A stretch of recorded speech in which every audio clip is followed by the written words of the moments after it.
जय जय राम कृष्ण हरी हरि जय जय राम कृष्ण हरि हरि जय जय राम कृष्ण हरी हरि जय जय राम कृष्ण हरि जय जय राम कृष्ण हरी हरि जय जय राम कृष्ण हरि हरि जय जय राम कृष्ण हरी हरि हरि जय जय राम कृष्ण हरि जय जय राम कृष्ण हरि हरि जय जय राम कृष्ण जय जय राम कृष्ण हरि जय जय राम हरि जय जय राम हरि जय जय जय राम जय जय जय जय जय राम हरि जय जय जय हरि राम जय जय राम हरि जय जय राम हरि जय जय राम हरि जय जय राम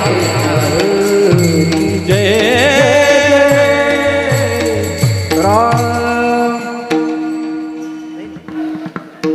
सुंदर ते गाण उभे विटेवरी रते गाण उभे विटेवरी सुंदर ते ध्यान उभे सुंदर ते ध्यान उभे हो करकटेवरी ठेवणीया तुळसी हार गळा कास पेतांबर तुळसी हार गळा कास पेतांबर करकटेवरी ठेवणीया तुळसी हार गळा कासे पितांबर तुळसी हार गळा कासे पितांबर आवडे निरंतर हेची झाड तुळसी हार गळा कास पेतांबर तुळसी हार गळा कास पेतांबर आवडे निरंतर हेची ध्यान तुळसी हार गळा कासे पितांबर तुळसी हार गळा कासे पितांबर हो मकर कुंडले तळपते श्रवणी मकर कुंडले तळपते श्रवणी ओ मकर कुंडले तळपती श्रवणी मकर कुंडले तळपती श्रवणी कंठी कौसुभमणी कंठी कौसुभमणी कंठी कौसुभमणी कंठी कौसुभमणी विराजित तुळसी हार गळा कास पेतांबर तुळसी हार गळा कास पेतांबर कंठी कौस्तुभमणी विराजित तुळसी हार गळा कासे पितांबर तुळसी हार गळा कासे पितांबर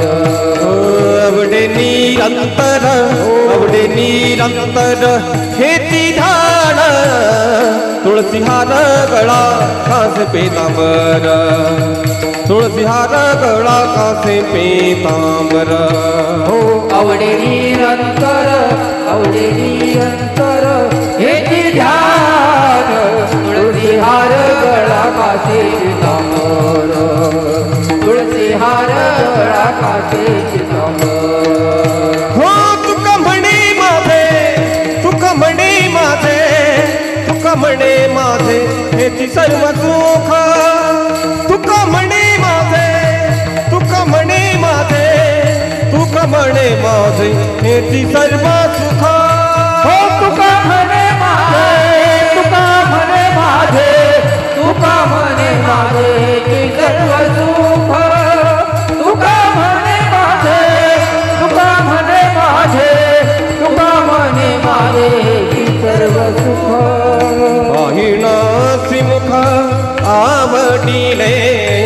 पाहिणा श्रीमुख आवडीने तुळसी हार गळा कास पितांबर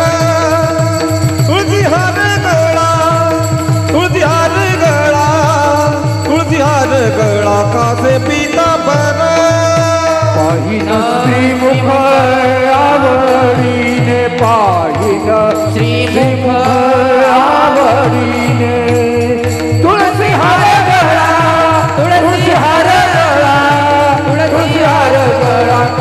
पीतांबर तुळसी हार गळा तुळसी हार गळा तुळसी हार गळा कासे पीतांबर आवडे निरंतर हेची ध्यान निरंतर हेची ध्यान आवडे निरंतर हेची ध्यान निरंतर हेची ध्यान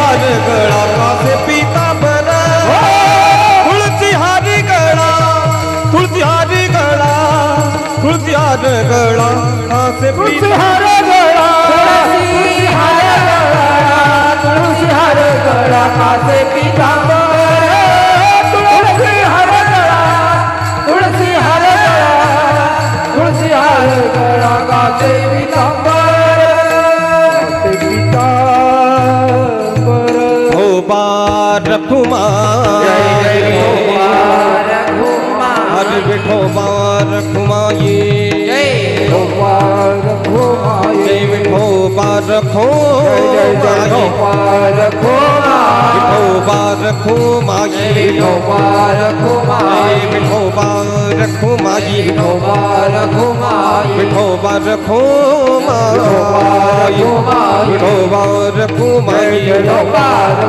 जय विठोबा रखुमाई गोपाल कुमार गोपाल रखुमाई गोपाल कुमार गोपाल कुमार गोपाल रखुमाई गोपाल कुमार गोपाल रखुमाई गोपाल कुमार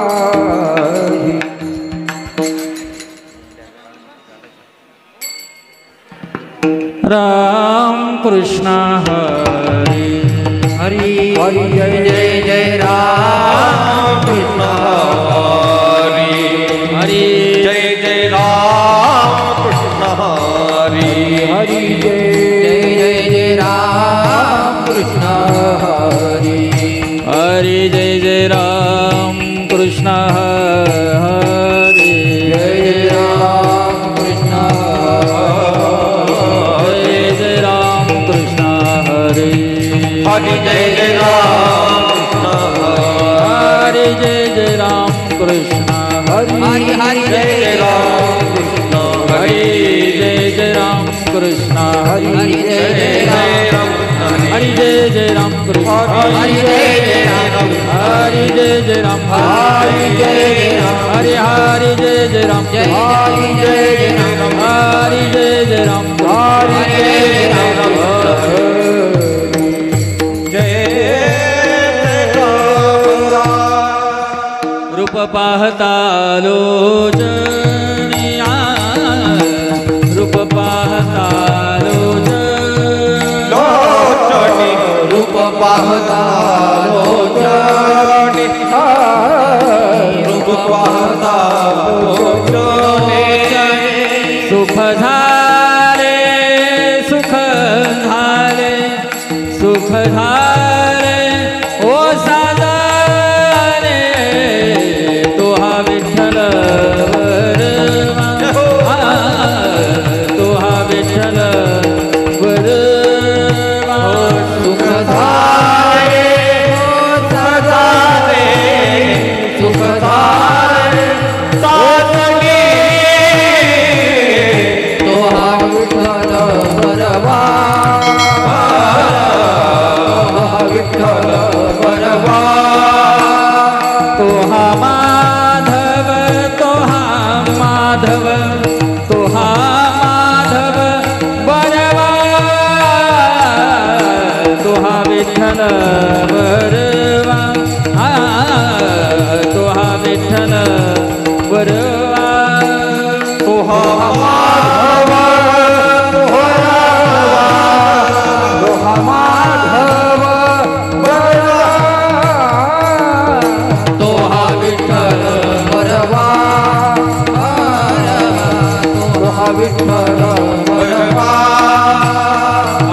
भवत सुकृताचे जोडे भवत सुकृता सुकृताचे जोडे भवत सुकृताचे बहुत सुकृताची जोडी बहुत सुकृताची जोडी बहुत सुकृताची जोडी म्हणून विठ्ठल म्हणून विठ्ठल म्हणून विठ्ठल आवारे तो हा विठ्ठल बरवा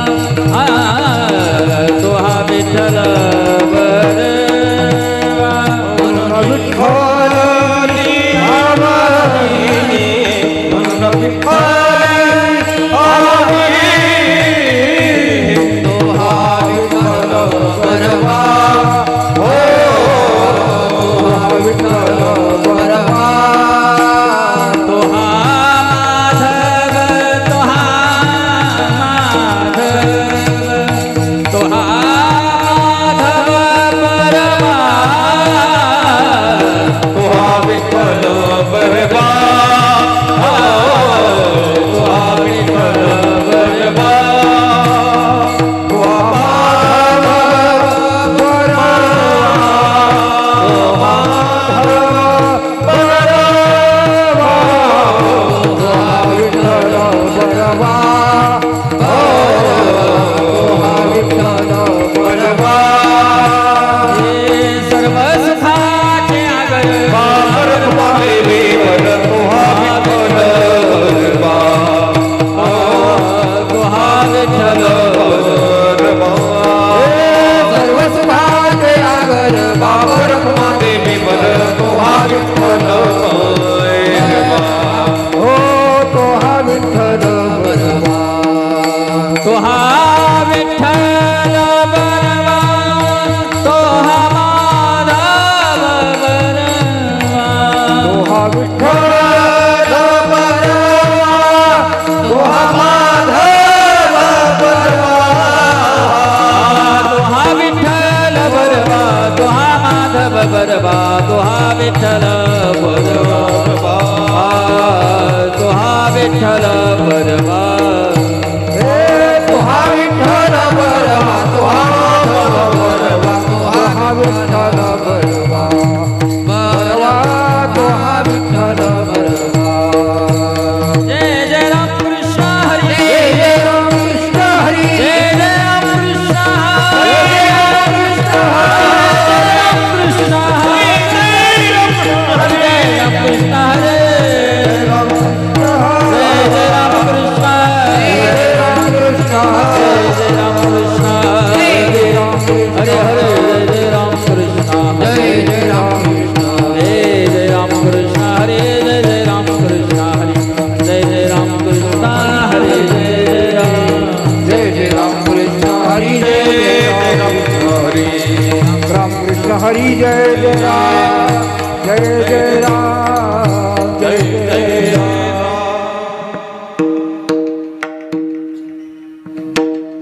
जिंकावा संसार जिंकावा संसार जिंकावा संसार हो जिंकावा संसार येणे नावे तरी शुर येणे नावे तरी शुर येणे नावे तरी शुर येणे नावे तरी शुर येणे नावे तरी शुर येणे नावे तरी शुर जिंकावा संसार जिंकावा संसार हो जिंकावा संसार हो जिंकावा संसार येणे नावे तरी शुर येणे नावे तरी शुर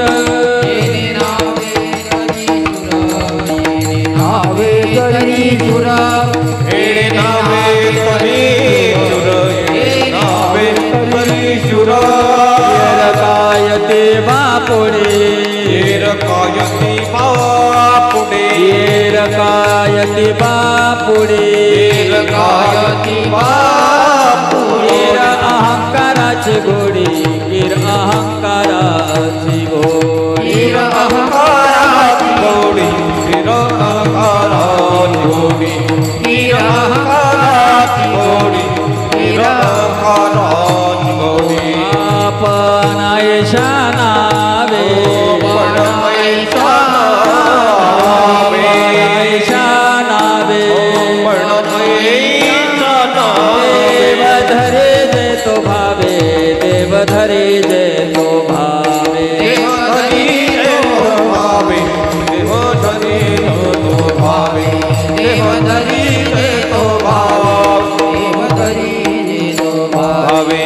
रकायति बापुड़ी रकायति बापुड़ी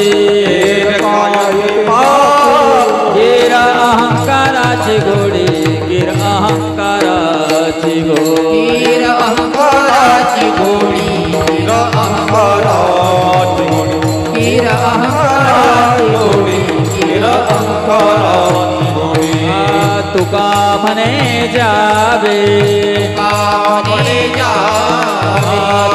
म्हणे जावे तुका म्हणे जावे सत कीर्तीने बरवे सत कीर्तीने बरवे सत कीर्तीने बरवे सत कीर्तीने बरवे सत कीर्तीने बरवे सत कीर्तीने वीर कायति बापुडे वीर कायति बापुडे वीर कायति बापुडे कायति बापुडे वीर अहंकाराची घोडी गिर अहंकाराची घोडी गिर अहंकाराची घोडी गिर अहंकाराची घोडी गिर अहंकाराची घोडी जय जय जय जय जय जय जय जय जय विठोबा रखुमाये जय जय जय जय जय जय जय जय जय विठोबा रखुमाये जय जय जय जय जय जय जय जय जय विठोबा रखुमाये जय जय जय जय जय जय जय जय विठोबा रखुमाये जय जय जय जय जय जय जय विठोबा रखुमाये जय जय जय जय जय जय जय विठोबा रखुमाये विठोबा रखुमाये विठोबा रखुमाये जय विठोबा रखुमाये विठोबा रखुमाये जय विठोबा रखुमाये जय जय जय जय विठोबा रखुमाये जय जय विठोबा रखुमाये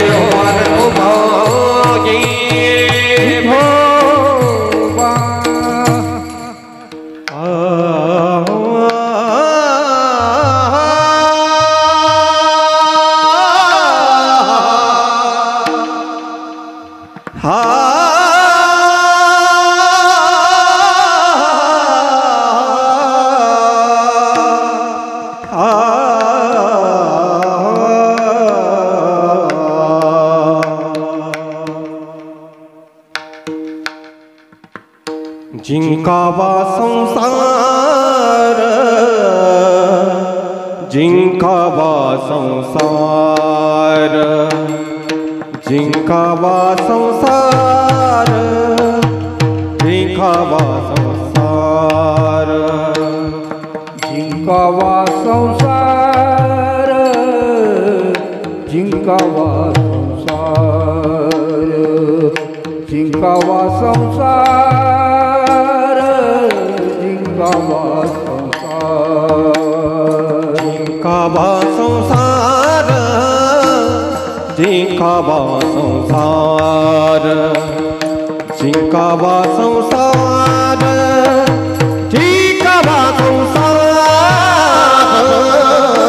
जिनका वा संसार जिनका वा संसार जिनका वा संसार जिनका वा संसार हो येणे नावे परीशुरा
निवृत्तीनाथ महाराज संत सोपान काका महाराज आदिशक्ती मुक्ताबाई महाराज एकनाथ महाराज जगद्गुरु तुकाराम महाराज सच्चिदानंद सद्गुरु साईनाथ महाराज बोलो रे बाई समर्थ की जय हिंदू धर्म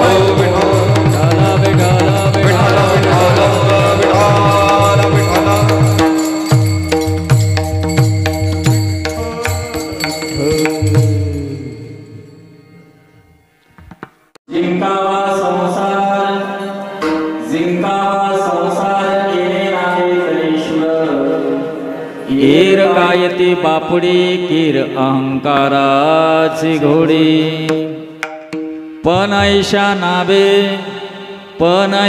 नावे देव धरी जे तो भावे एरकायती बापुडी कीर अहंकाराची घोडी तुका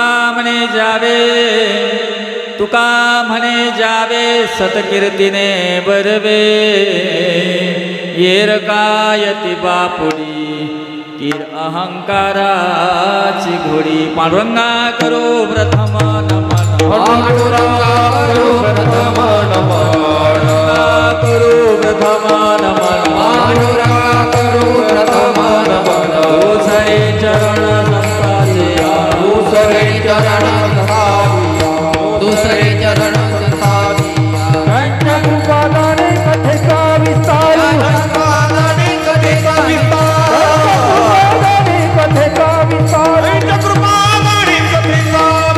बाबाजी सद्गुरुदास तुका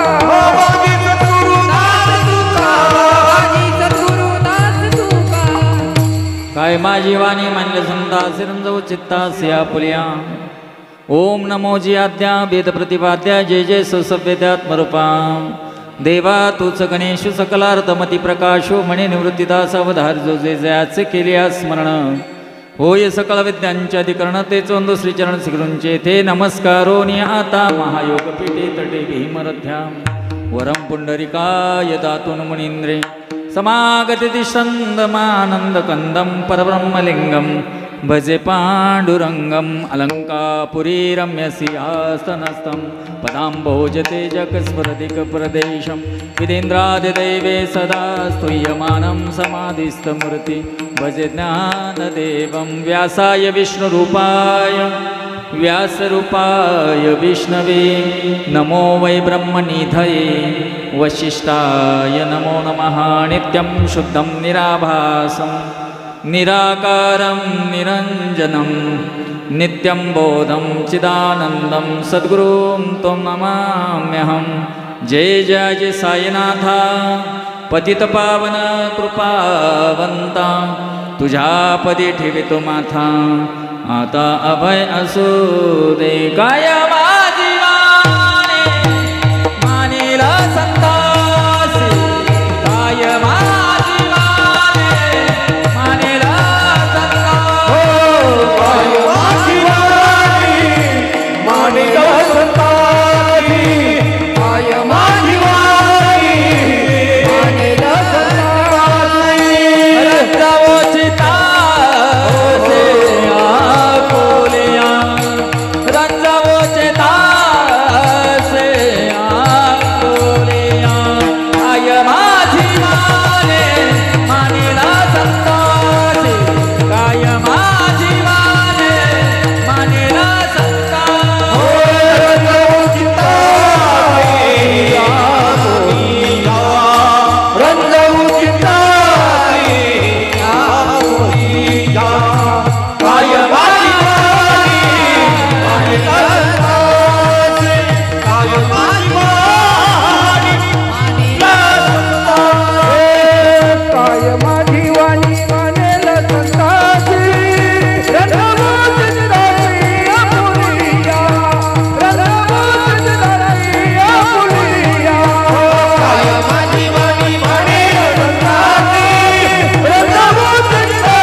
संसार येणे नाबे तरी शूरयर काय ती बापुडी किरा अहंकाराची घोडी प्रस्तुत प्राप्त प्रसंगी ज्या महाकारण देहविधीच्या निमित्तानं तुम्ही आम्ही सर्वच जण दराडे परिवाराशी संलग्नित झालेलो आहोत. 1 वर्षापूर्वी वैकुंठ सुखनिवासी कारभारी नारायण दराडे गुरुजी यांचं देहावसान झालं. देहावसान झाल्यानंतर देहाच्या उत्तरक्रिया ज्या असतात त्या उत्तरक्रियांचा जो विधी असतो ना, त्या विधीमधले 4 विधी महत्त्वाचे असतात. आणि या 4 विधीमध्ये आजचा हा शेवटचा विधी आहे. यानंतर गेलेला जो जीवात्मा आहे त्या जीवात्म्याच्या या भूलोकावरती फक्त आठवणी शिल्लक राहतील. त्या जीवानं केलेलं कर्म, त्या जीवाने कर्मानुसार केलेलं कर्तव्य, या सर्वांचं कुठेतरी एक साठवणूक जी आहे ती साठवणूक तुमच्या आमच्या सर्वांच्या अंतःकरणात होत असते. आणि ती साठवणूक जी आहे ना, ती साठवणूक उदयाला आणण्याकरिता, तसं पाहिलं तर आज आठवणीचा दिवस म्हणून याला पुण्यस्मरण म्हणतात, म्हणून याला पुण्यतिथी म्हणतात, म्हणून या दिवसाला पूर्णतिथी म्हणतात, म्हणून या दिवसाला श्राद्धविधी पण म्हणतात अनेक अनुषंगानं. परंतु अर्थ मात्र एकच आहे की ज्या पवित्र आणि महान तिथीला जीव ज्या भगवंतापासून आला, त्या भगवंताच्या चरणाशी लीन झाला, देवाचा होता देवाशी मिळाला, म्हणून ती पुण्यतिथी. विठ्ठल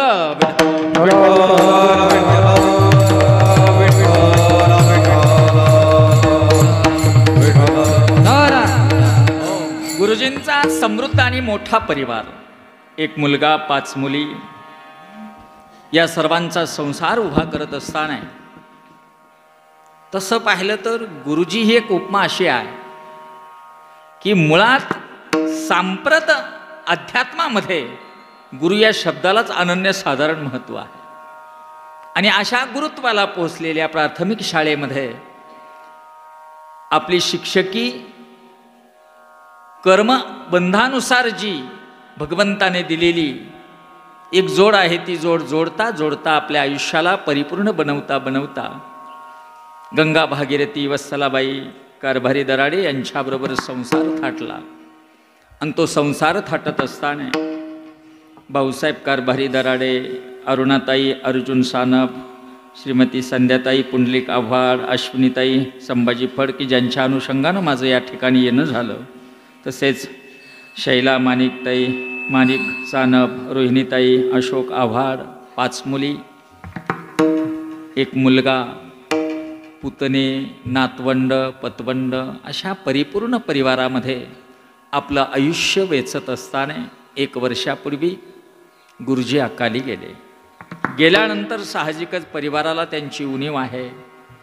आजही जेव्हा जेव्हा काही असे प्रसंग येतील जीवनामध्ये, तेव्हा त्यांचं असणं परिवाराला खूप मोलाचं होतं, परंतु त्यांचं नसणं ही खऱ्या अर्थानं उणीव त्यांना प्रकर्षाने जाणवते आहे.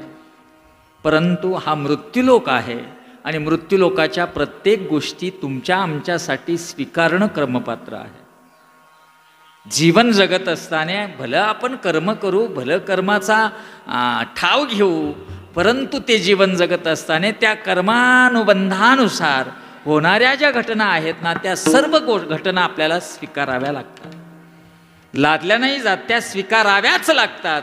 आणि म्हणून या परिवाराला देखील गुरुजींचं जाणं आणि ते अतीव जे दुःख आहे ते स्वीकारावं लागले, यात तिळमात्र शंका नाही. पण आज न उद्या या मृत्यूलोकाचं एक वैशिष्ट्य आहे की या मृत्यूलोकामध्ये आलेला जीव हा जाणार आहे. फक्त त्याची तिथी वेळवार हा ज्याचा त्याच्या कर्माबंधानुसार प्रारब्धाने मिळालेलं आयुष्य, जगण्याकरिता मिळालेलं आयुष्य, कर्मामध्ये बांधलेलं आयुष्य, जेवढं मिळेल जगायला तेवढं जगून झाल्यानंतर जाणंही जाणं आहे. म्हणून आज न उद्या तुमचा आमचाही इहलोकीचा हा प्रवास संपणारा आहे.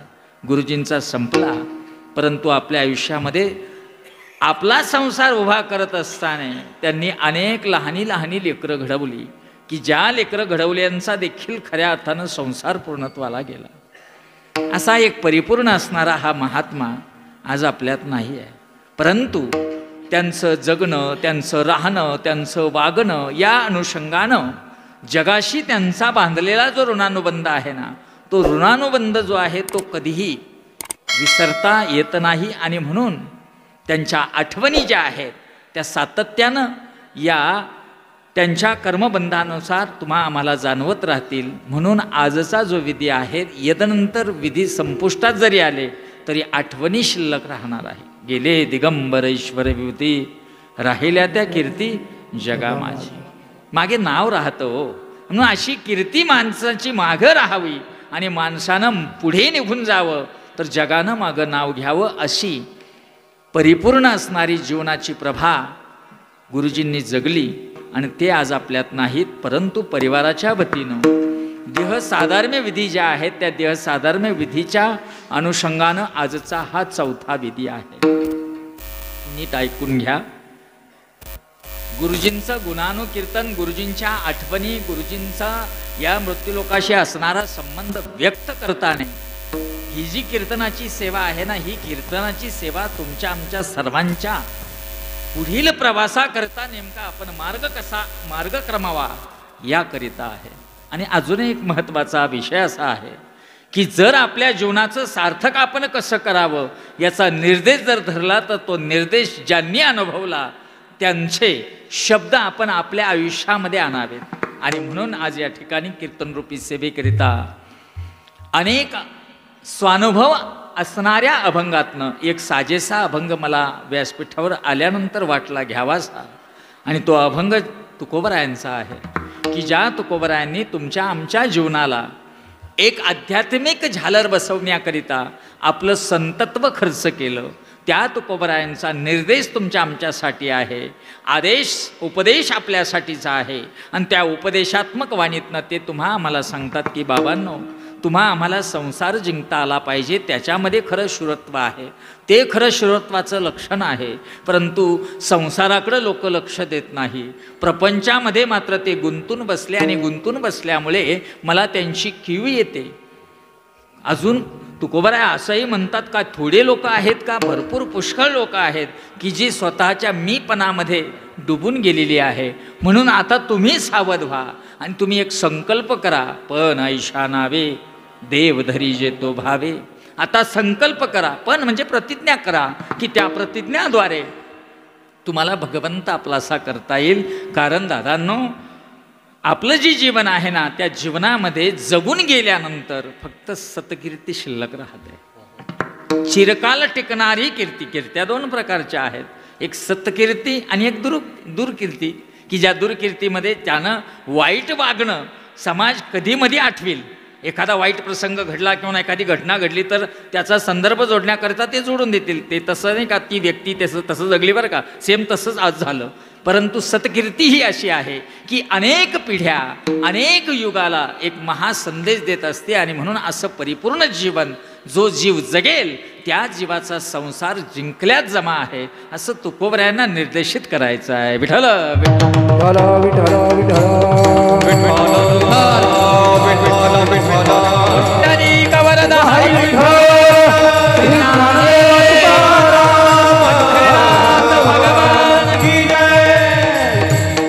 असो. हा झाला श्राद्ध विधीचा निमित्ताचा कारणाचा खऱ्या अर्थानं गाभा. परंतु तसा जर विचार केला तर आपण आपल्याला समजून घेणं म्हणजे जीवन आहे. मी थोडासा वेगळ्या कोटीतला वक्ता आहे. आपण आपल्याला जर समजून घेतलं नाही तर आपल्या जीवनाला अर्थ काय आहे. आपण जग समजून घेतो, आपण व्यवहार समजून घेतो, आपण अशा कोणत्या गोष्टी नाहीत का त्या समजून नाही घेत. सर्व गोष्टी समजून घेतो पण आपण आपल्याला समजून घेत नाही. जेव्हा आपण आपल्याला समजून घेऊ ना, मी खात्रीनं सांगतो समाज सुधारल्याशिवाय राहणार नाही. समजून घेणं म्हणजे समाज आहे. समाज हा समजूत जी आहे, समज जी आहे ना ते तुम्हा आम्हाला पाजत असतो. आणि म्हणून ती समज पाजत असताना आपण आपल्याला जेव्हा समजून घेऊ, आपण आपल्याला जेव्हा ओळखू तेव्हा जीवनाचा अर्थ आपल्याला शोधता येणार आहे. आज न उद्या आयुष्य जात आहे पहा, काळ जपतसे महा. आयुष्य चाललंय हो, एक एक क्षण पुढे निघून चालला. घडी घडी काळ वाट याची पाहे, अजून किती आहे अवकाश.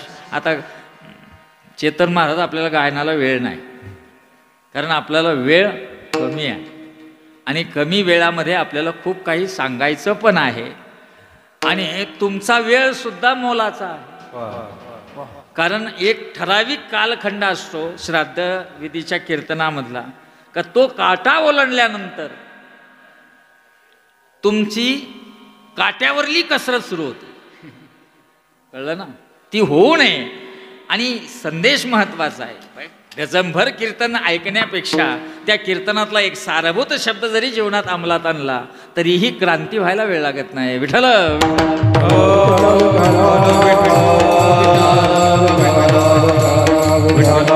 अतिशय सुंदर आणि गोड असं नियोजन या ठिकाणी दराडे परिवाराच्या वतीनं केलं गेलं. तसं पाहिलं तर गुरुजी जेव्हा निर्वाण झालं गुरुजींचं, तेव्हा दशक्रिया विधीच्याच वेळेस येणं होतं, परंतु त्यावेळेस मलाही वेळ एवढा नव्हता आणि तो राहिलेला जो दुरावा आहे तो दुरावा परत भरून काढण्याकरिता सरांनी मात्र यावेळेस आग्रह धरला आणि गोड असणाऱ्या या पौराणिक विविधतेने नटलेल्या आपल्या गावामध्ये माझं येणं झालं. परमश्रद्धेय परम आदरणीय भगवंताच्या पवित्र असणाऱ्या या भूमीमध्ये तसं पाहिलं तर कीर्तनाची सेवा करणं हे महत्भाग्य आहे का, जिथं साक्षात गंगा प्रगट आहे. महान देवादिदेव भोलेनाथाचं मूळ अधिष्ठान आहे. सुदामदेवासारख्या महान असणाऱ्या संतांना या ठिकाणी अध्यात्माची आणि भक्तीची पायमळं रोवलेली आहेत. आमच्या विलास महाराजांसारखे, भोसले महाराजांसारखे महान महात्मे या गादीला पुढे चालवत आहे. आणि म्हणून असं पवित्र आणि आध्यात्मिक किनाऱ्यानं परिपूर्ण सजलेलं अलंकृत झालेलं तुमचं हे गाव, आणि त्या गावामध्ये गुरुजींसारख्या महात्म्याचं येणं व्हावं आणि त्यांनी आपलं जीवन जगत असताना एक उत्तम पद्धतीचं जीवन की समाजालाही मार्गदर्शक ठरावं असं त्यांनी जीवन जगावं. हे खरंच, कारण जीवनात येणं महत्वाचं आहे, परंतु येण्यामध्ये आपण कुठे येतो त्यालाही महत्व आहे. पवित्र ते कुळ पावन तो देश, जेथे हरीचे दास जन्म घेतले. कुठेही जन्म मिळणं उपयोग नाही हो. अशा ठिकाणी जन्म मिळावा का त्या ठिकाणच्या मातीने सुद्धा तुमच्या आमच्या जीवनाला परिपूर्ण बनवावं, अशी ही नळवाडीची ही पवित्र भूमी. आणि या भूमीमध्ये गुरुजींनी आपलं आयुष्य वेचत वेचत भगवंताचा खऱ्या अर्थानं ठाव घेतला. आणि तो ठाव घेत असताना आज आठवणीचा हा दिवस आहे. त्यांनी केलेलं जे कर्म आहे त्या कर्माचा ऋणानुबंध जो आहे तो ऋणानुबंधाचा गुंतासुद्धा आपल्याला सोडवायचा असतो. कारण जीवात्म्याचं मूळ स्वरूप जे आहे त्या स्वरूपाशी तो गेला पाहिजे. मूळ जे स्वरूप आहे ते स्वरूप जर आपल्याला कळालं, आपलं मूळ स्वरूप काय, आपण देव या तत्वापासून आलो, देव या तत्वामध्ये विलीन व्हायचं आहे. म्हणून मूळ तत्वामध्ये विलीन होत असताना कर्माचा गुंता मागे शिल्लक न राहावा याकरिता परिवाराच्या वतीनं आजचा हा महाकारण देहविधी आहे. 4 विधी आहेत, नीट ऐका. आपला प्रत्येकाचा जो विधी आहे तो बघा. त्या 4 विधीमधला आजचा हा शेवटचा विधी आहे. बघा, जेव्हा आपण जातो तेव्हा आपला पहिला विधी होतो अंत्यविधी, दुसरा होतो रक्षाविधी, तिसरा होतो कारण देहविधी आणि आजचा होतो महाकारण देहविधी. पहिला जो विधी आहे त्या विधीतनं पुढच्या विधीपर्यंत जात असताना मागच्या विधीचा संकल्प तोडायचा असतो. त्या तोडत तोडत पुढे जायचं असतं. बघा, जेव्हा मी मरेल, तुम्हाला कोणाला मारित नाही, कारण माणसाला मरण गोड वाटत नाही, म्हणून तुम्हाला कोणालाच मारत नाही. मी माझंच प्रॅक्टिकल तुम्हाला समोर ठेवतो. समजा मी मेलो तर माझा पहिला विधी होईल अंत्यविधी. करावा लागतो का? करणं गरजेचं आहे का? करणं गरजेचं आहे. कारण हा देह नाशिवंत मळमूत्राचा मुळात हे निर्माण झालेलं मायवी शरीर जे आहे त्या निर्माण झालेल्या गोष्टी ह्या नाशिवंत आहेत. ज्ञानोबा असं म्हणतात की नाशिवंत स्वभावे म्हणून तुवा झुंजावे पंडोकुमारा. हे शरीर जात आगवे, शरीर नाशिवंत आहे म्हणून त्याला डिस्पोज करणं गरजेचं आहे, नाही तर याचा वास सुटतो बरं का. आज भले आपण खूप नटू, खूप थटू, खूप स्वतःला बनवू, साजू, काही करो, परंतु याच्यातलं ते गेल्यानंतर मात्र याचा उपयोग नाही. कारण हे नाशिवंत आहे. याच्यातनं 3.5 तासात डिस्पोज होण्याची प्रक्रिया आतमध्ये सुरू होते आणि हळूहळू हे शरीर जे आहे ना त्या शरीरातनं दुर्गंधी यायला सुरुवात होते. ती दुर्गंधी यायच्या आत या शरीराला नष्ट केलं जातं, अग्नीच्या स्वाधीन केलं जातं. जरी अग्नीच्या स्वाधीन केलं, जरी हे ओली माती जळून गेली तरीही मागे एक तत्व शिल्लक राहतं. ते तत्व जे आहे ना ते आहे सूक्ष्मदेहाचं तत्व. आणि ते सूक्ष्मदेहाचे तत्व म्हणजे आपली राख आहे. ती राख आपण गोळा करून नदीत सोडून देतो तरी एक तत्व शिल्लक राहील. वास्तविक देहाच्या संबंधानं काहीच शिल्लक नाही राहिलं. अंत्यविधीमध्ये अग्नीमध्ये आपल्याला समर्पित केलं गेलं. शिल्लक राहिलेली जी राखोडी होती ती पण फेकून दिली तरी महाराज तुम्ही म्हणता अजून काय शिल्लक राहिलं. त्याचा अर्थ असा आहे का त्या जीवानं या मृत्यू लोकामध्ये 10 तत्वांद्वारे स्वानुभव घेतलेला आहे. 5 कर्मेंद्रिय आणि 5 ज्ञानेंद्रिय. या 5 कर्मेंद्रिय आणि 5 ज्ञानेंद्रियाद्वारे या जगताच्या व्यावहारिक जीवनाशी या जीवाचा संबंध आला तो त्या ठिकाणी तोडायचा आहे. म्हणून 5 कर्मेंद्रिय आणि 5 ज्ञानेंद्रिय मिळून 10 आणि त्या 10ची जी पूर्ण क्रिया आहे ती क्रिया म्हणजे 10वा. आणि तो 10वा झाल्यानंतर पुढे काय परत प्रश्न उपस्थित राहतो. आता झालं ना सर्व महाराज, तरी पण अजून शिल्लकच आहे का आमचं? हो. आता काय शिल्लक आहे? आता शिल्लक जे आहे ना त्याचं कारण सांगतो. 5 कर्मेंद्रिय आणि 5 ज्ञानेंद्रिय तयार केलेलं त्या जीवात्म्यानं स्वतःची जी संबंध आहेत, स्वतःच्या इच्छा आकांक्षा अपेक्षा वासना आहेत ना, त्या वासने अनुरूप ह्या क्रिया जरी घडल्या 10 तरी एक गोष्टीनं त्यानं या जगाचा आभास जो आहे तो अनुभवलेला आहे. आणि तो एक गोष्ट जी आहे ना त्याला मन म्हणतात. काय? मन. सर्व मेलं पण मन मरेल का? मन मरत नाही.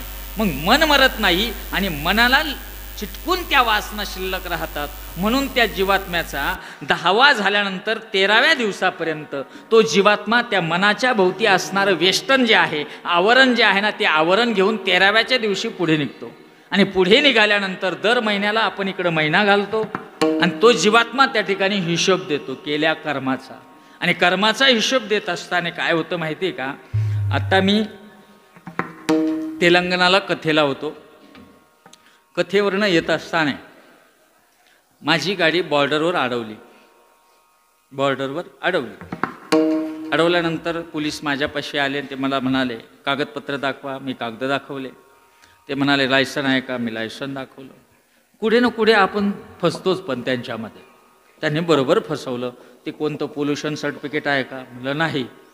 मग तुम्हाला दंड भरावा लागेल. म्हणलं किती? म्हणजे 500 रुपये तर भरावाच लागेल. म्हणलं दंड भरला म्हणजे काय होईल? तुम्ही केलेला हा जो गुन्हा आहे ना तो माफ होईल. मग मी खिशातनं 500 रुपये काढले, रीतसर पावती घेतली आणि पुढे आलो आणि विचार करू लागलो. जर एक दंड भरला तर केलेला गुन्हा माफ होतो, तर आपण गेल्यानंतर आपल्या कर्माभोवती आलेले अनेक पाप पुण्यात्मक जो संचय आहे तोही त्या ठिकाणी मोजला गेला असावा. आणि म्हणून तो जीवात्मा जो आहे ना तो महिन्याच्या वेळेस त्याचा हिशोब मोजला जातो. तू केलेलं कर्म, त्या कर्मानुसार परिणाम जे आहेत ते पापात्मक परिणाम आणि पुण्यात्मक परिणाम नीट लक्षात घ्या बरं का. आणि पापात्मक जर परिणाम जास्तीचे असेल तर पुण्यात्मक कर्म जे आहे त्या पुण्यात्मक कर्माचा संचय त्या ठिकाणी खर्च केला जातो. आणि खर्च केल्यानंतर ते अकाउंट क्लोज केलं जातं, ते अकाउंट बंद केलं जातं. परत पुढचा असं करत करत 11 महिन्याचा प्रवास तो जीवात्मा तिथपर्यंत पोहोचतो. तरीही त्याच्या जीवनामध्ये जर त्याला जीवन जगत असताना ते जगून गेलेलं जे आयुष्य आहे त्या आयुष्यामध्ये पापच जास्त असेल आणि पुण्य जर सरून गेलं, संपून गेलं, तर मग काय करायचं? त्यासाठी आजचं हे सिस्टम आहे. आजच्या दिवसाला केलेलं जेवढं पुण्यात्मक कर्म आहे, मग ज्ञानदान असो, अन्नदान असो, वस्त्रदान असो, या सर्व गोष्टी ज्या केल्या जातील ना त्याचा थेट सप्लाय जो आहे ना तो तिथे पोहोचतो. तुम्ही म्हणताल कसा पोहोचेल महाराज? इथं केलेलं पाकिट महाराजांचं भरलं आणि त्याचं पुण्य तिथं कसं पोहोचलं? मोकळंच बोलतो. कसं पोहोचलं हे बघा. भगवंताच्या भक्तीचं केलेलं उपादान जे आहे ना त्याचं काही ना काही संचय होतो.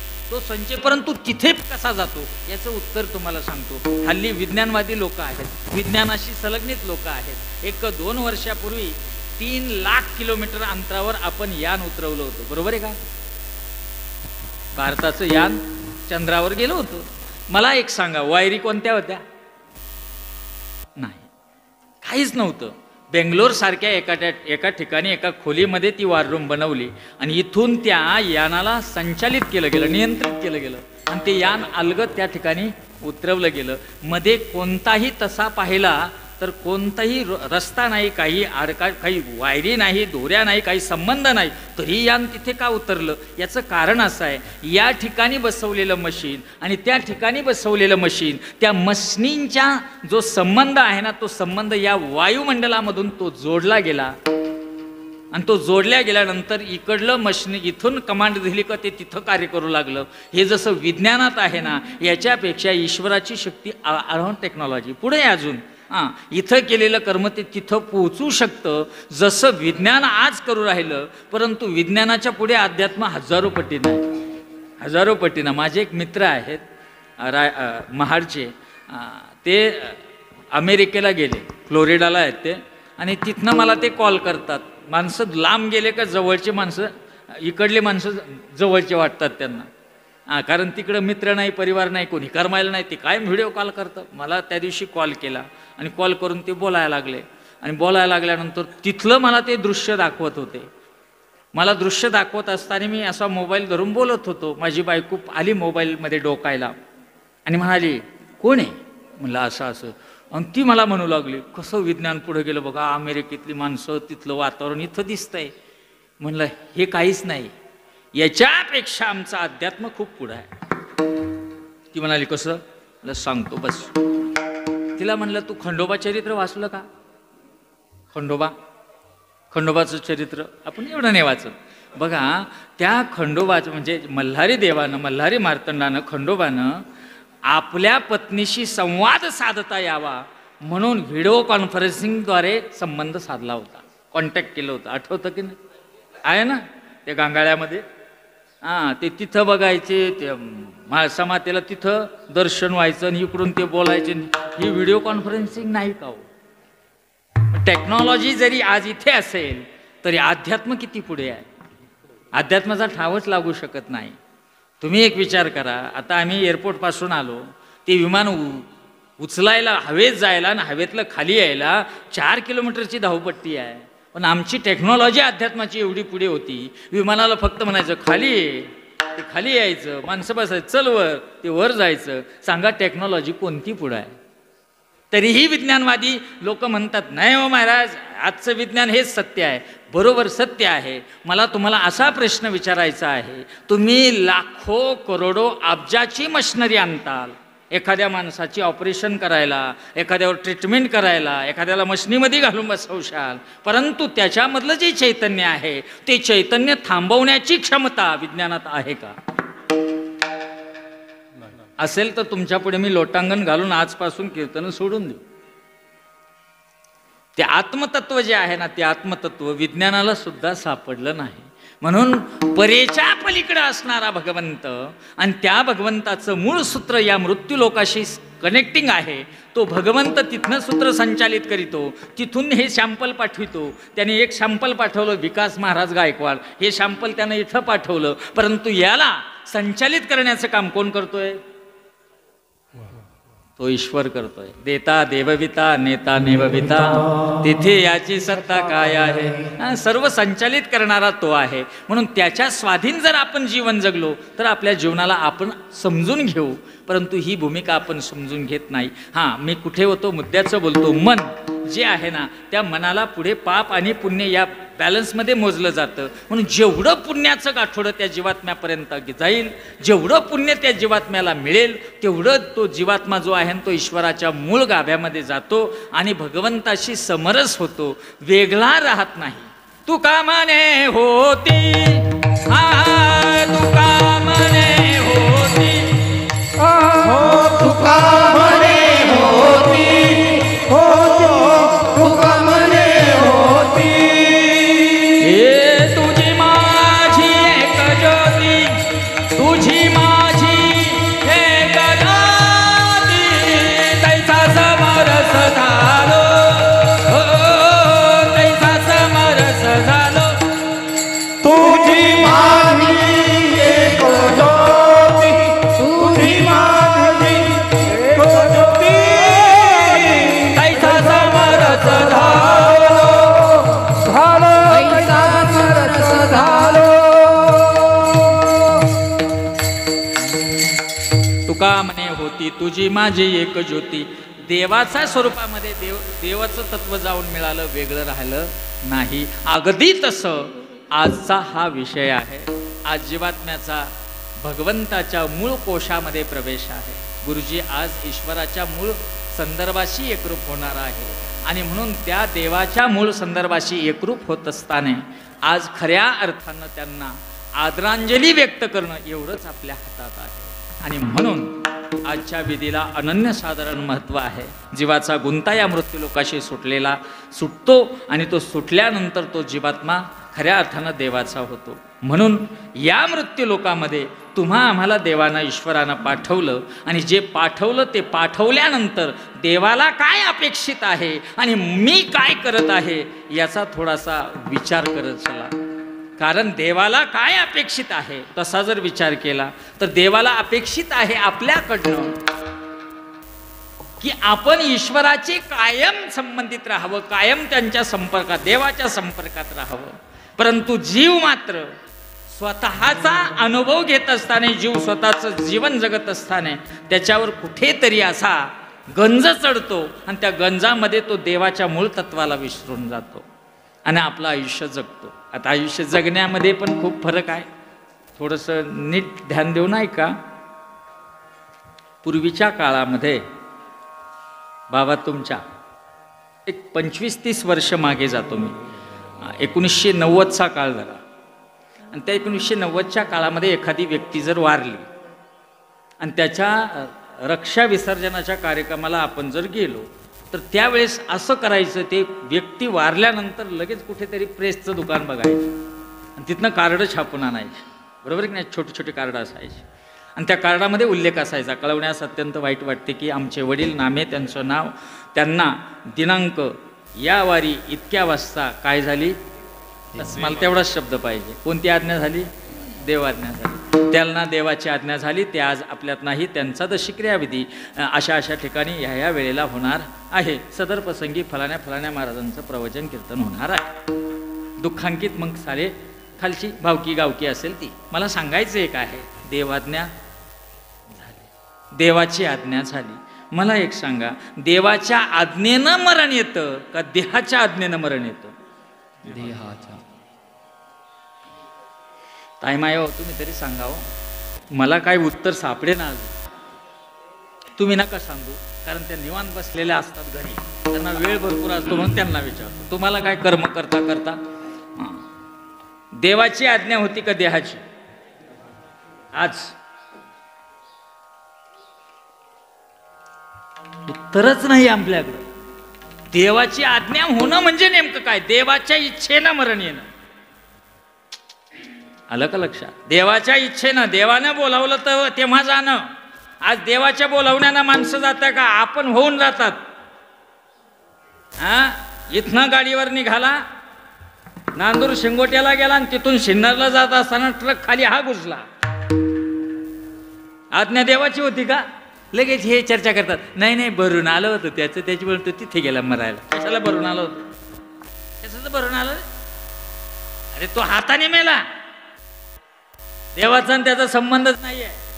मरायचं असेल तर देवाच्या आज्ञेनं मरा, देहाच्या आज्ञेनं नको.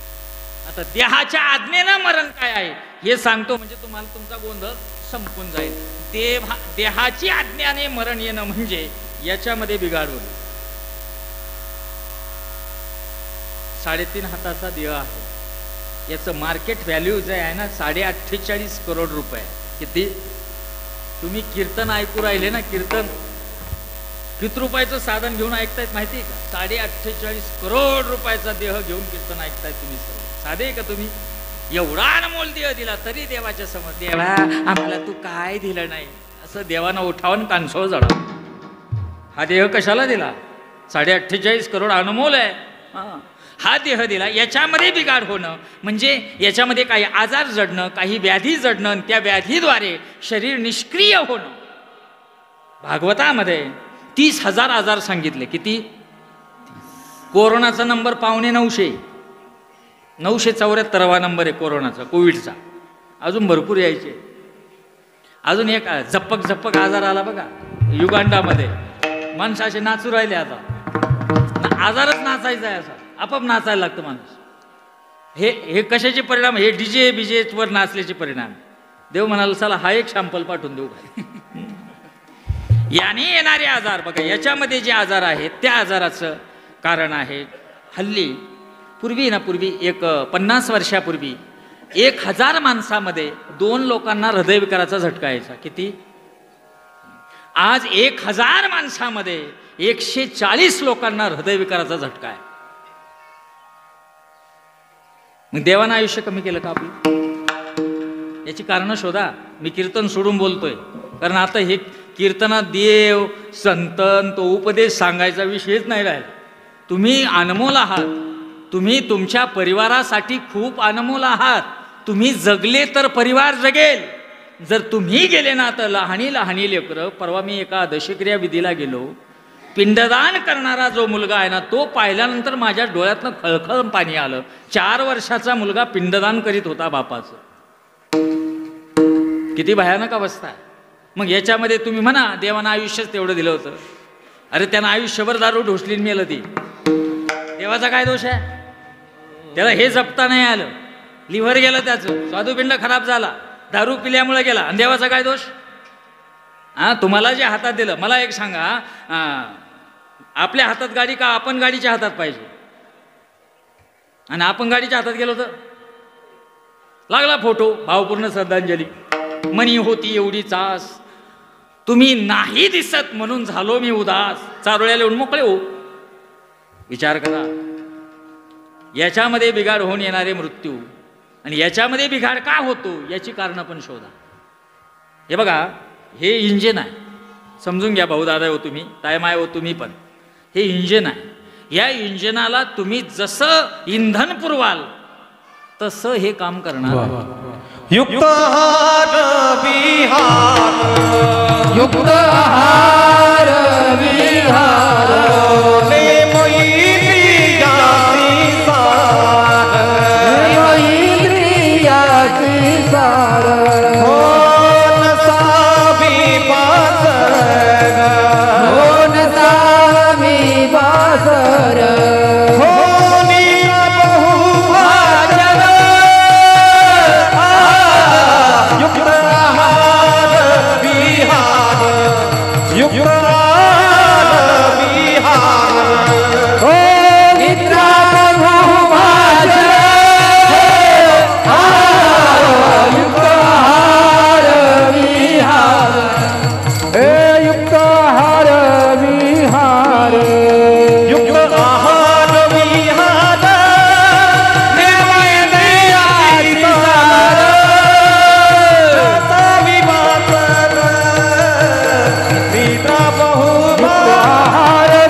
सांगितलं नाही, याला प्रमाण आहे. साधू संतांचा विचाराचा गाभा आहे. साधू संत असं म्हणतात, युक्त आहार विहार, योग्य आहार घ्या, विहार करा, फिरले पाहिजे, खाल्लं तर फिरलंय पाहिजे ना, म्हणून जिरत नाही. 100 मध्ये 40 लोकांना ऍसिडिटी आहे. आज भयानक प्रॉब्लेम आहे. का? कारण याचं कॅलरीज जळत नाही शरीरातल्या. अन्न खाल्लं ना, ते अन्न पचवायला शरीर तेवढं वर्किंग पण झालं पाहिजे ना. इंधन जळेल केव्हा? चाकं फिरेल तेव्हा. मग फिरलं पाहिजे. त्याकरता जुनी लोकांचा हिशोब करा. एक आता मी वर्ष श्राद्धाला होतो आमच्या गावाच्या जवळ, 104 वर्ष जगली म्हातारी. मी अचंबित झालो. मग मी त्यांच्या मुलालाच बोलवलं आणि सांगितलं, त्यांचं मला हिस्ट्री बघायची आहे. डॉक्टर जशी हिस्ट्री घेतो तशी यायची वेळ आली मला. आणि मग मी हिस्ट्री घेतल्यानंतर अचंबित झालो. म्हातारी दिवस उगवायच्या वेळेस 2 भाकरी खायची बाजरीच्या, शेतात जायची, 12 वाजता बरोबर म्हातारीला भाकर लागायची, बरोबर संध्याकाळी दिवस मावळायच्या आत म्हातारी परत जेवण करायची. 104 वर्ष वय होतं म्हातारीचं. फक्त पाठ वाकलेली होती, नजर, दात, कान सुद्धा सर्व शाबीत होत. कशामुळे? काही खाता हो.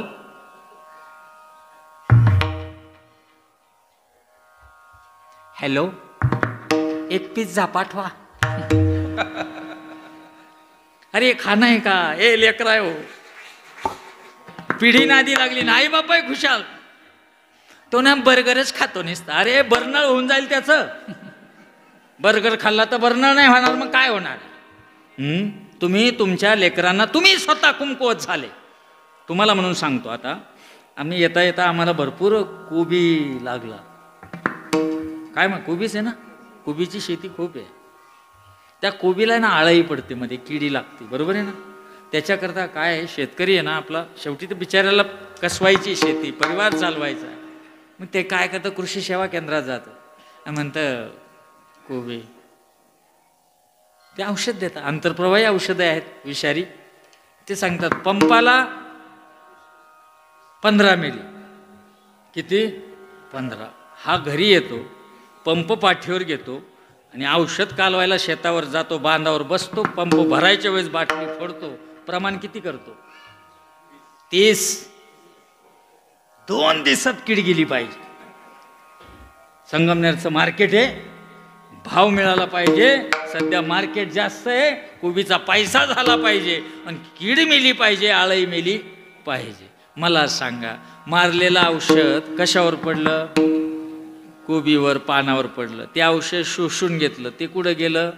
त्या पानाच्या आतमध्ये गेलं. बरोबर?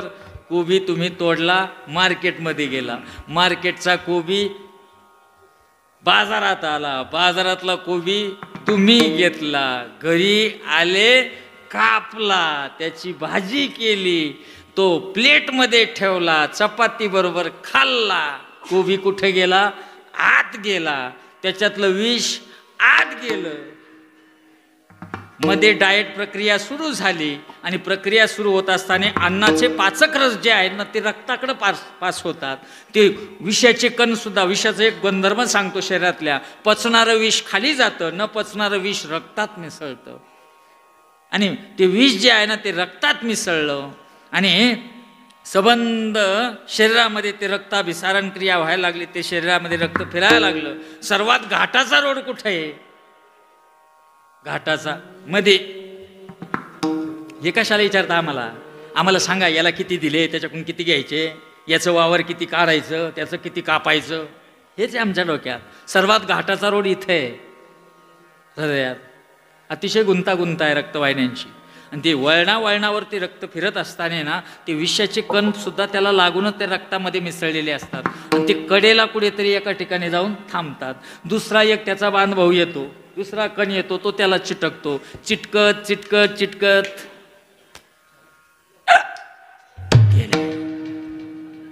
लगेच आमच्यासारखे येणार. अतिशय दुःखद अंतकरणाने सांगावंसं वाटतं आज की भाऊ आपल्यात आज नाही आहेत. कालच मला आम्ही चहाच्या दुकानावर एकत्र होतो.